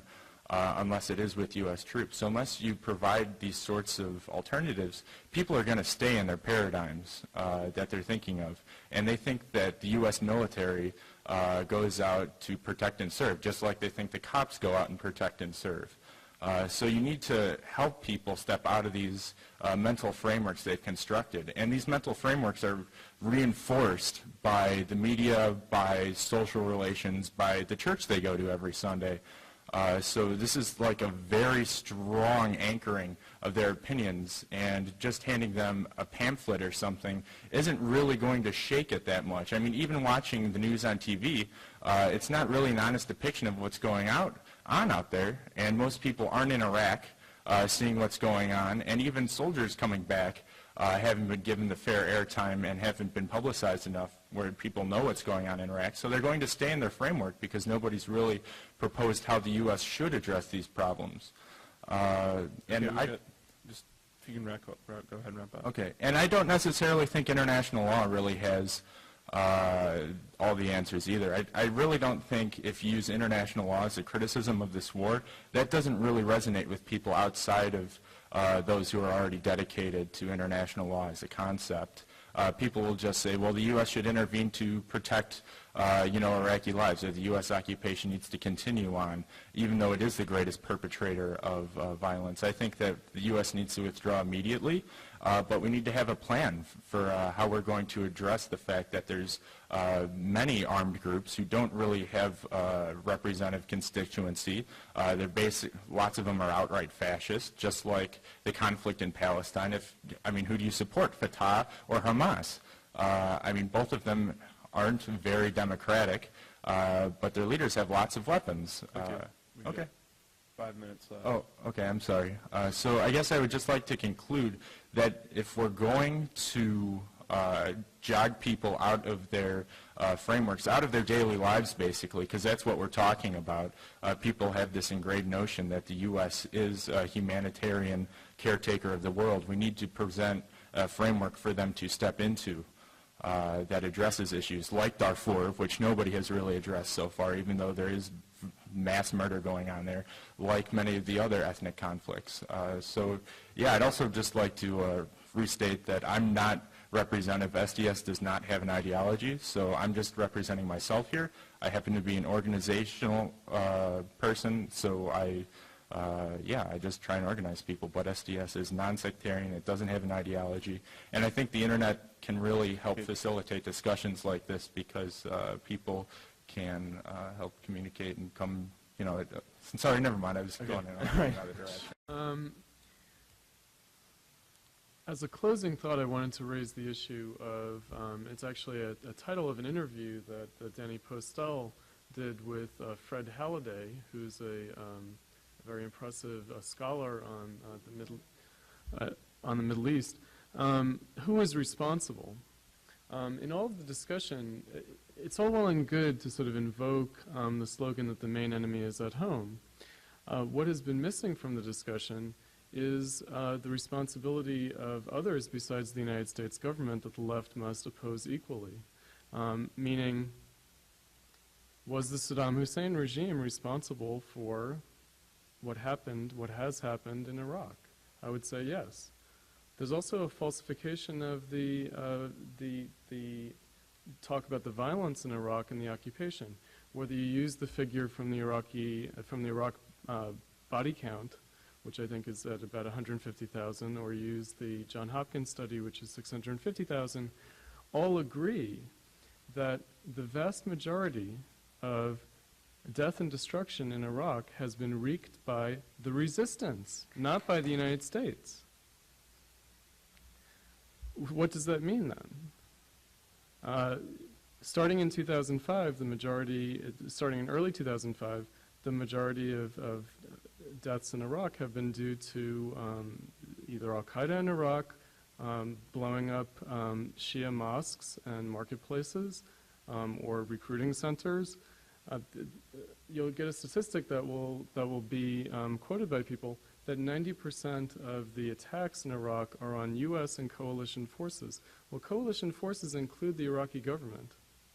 And a lot of the attacks on the Iraqi government are part of the sectarian violence there. So I don't think that the Iraqi resistance has anything to do with self-determination, anything to do with democracy. And I think that it's also somewhat falsifying to say, I think that Nick had used this figure about restraining the U.S. and Iraq, going in with more troops, that maybe 3 million Iraqis would have been killed. I think you have to be realistic about what the goals of the United States and Iraq have been. A slogan from the 11th thesis on Feuerbach is, philosophers have hitherto only tried to understand the world, the point is to change it. Well, we might turn that around today and say, the point is not to denounce the world, but to understand it. Meaning that with all of this kind of falsification under the rubric of anti-imperialism, because I think there is serious falsification if you try to say that the majority of violence in Iraq is due to the U.S., because it is not. You could say that the U.S. is responsible for the security situation in Iraq. In other words, there is a UN mandate for the U.S. occupation in Iraq, where you could say, ultimately, because the U.S. is the occupying power, they're responsible for what goes on in Iraq. But the U.S. is not setting off bombs in crowded markets and mosques. And so it does become a rather difficult issue for the left. And again, to re-articulate, the main enemy is at home is all well and good for the American left, as pathetic as it is. It seems like what gets thrown out of the equation is the Iraqi left. In other words, if we actually care about the democratic self-determination of peoples around the world, you can't ignore the fact that in a place like Iraq, the left has absolutely no hope if the insurgency and paramilitary forces that are perpetrating most of the violence succeed in what they're trying to do. It's also false to say that the U.S. has instigated or perpetuated the interethnic violence. The U.S. has actually tacked back and forth between the Shia and the Sunni in order to prevent one side from getting the upper hand. The left has to recognize reality. This is not to apologize for the U.S., but if we're going to oppose the U.S., we have to oppose what the U.S. is actually doing and not call it something that it isn't. The U.S. is not there to just kill Iraqis. That does not mean that I support the United States, but it means I'm clear about what it is I'm opposing and what it would mean to oppose it from the left.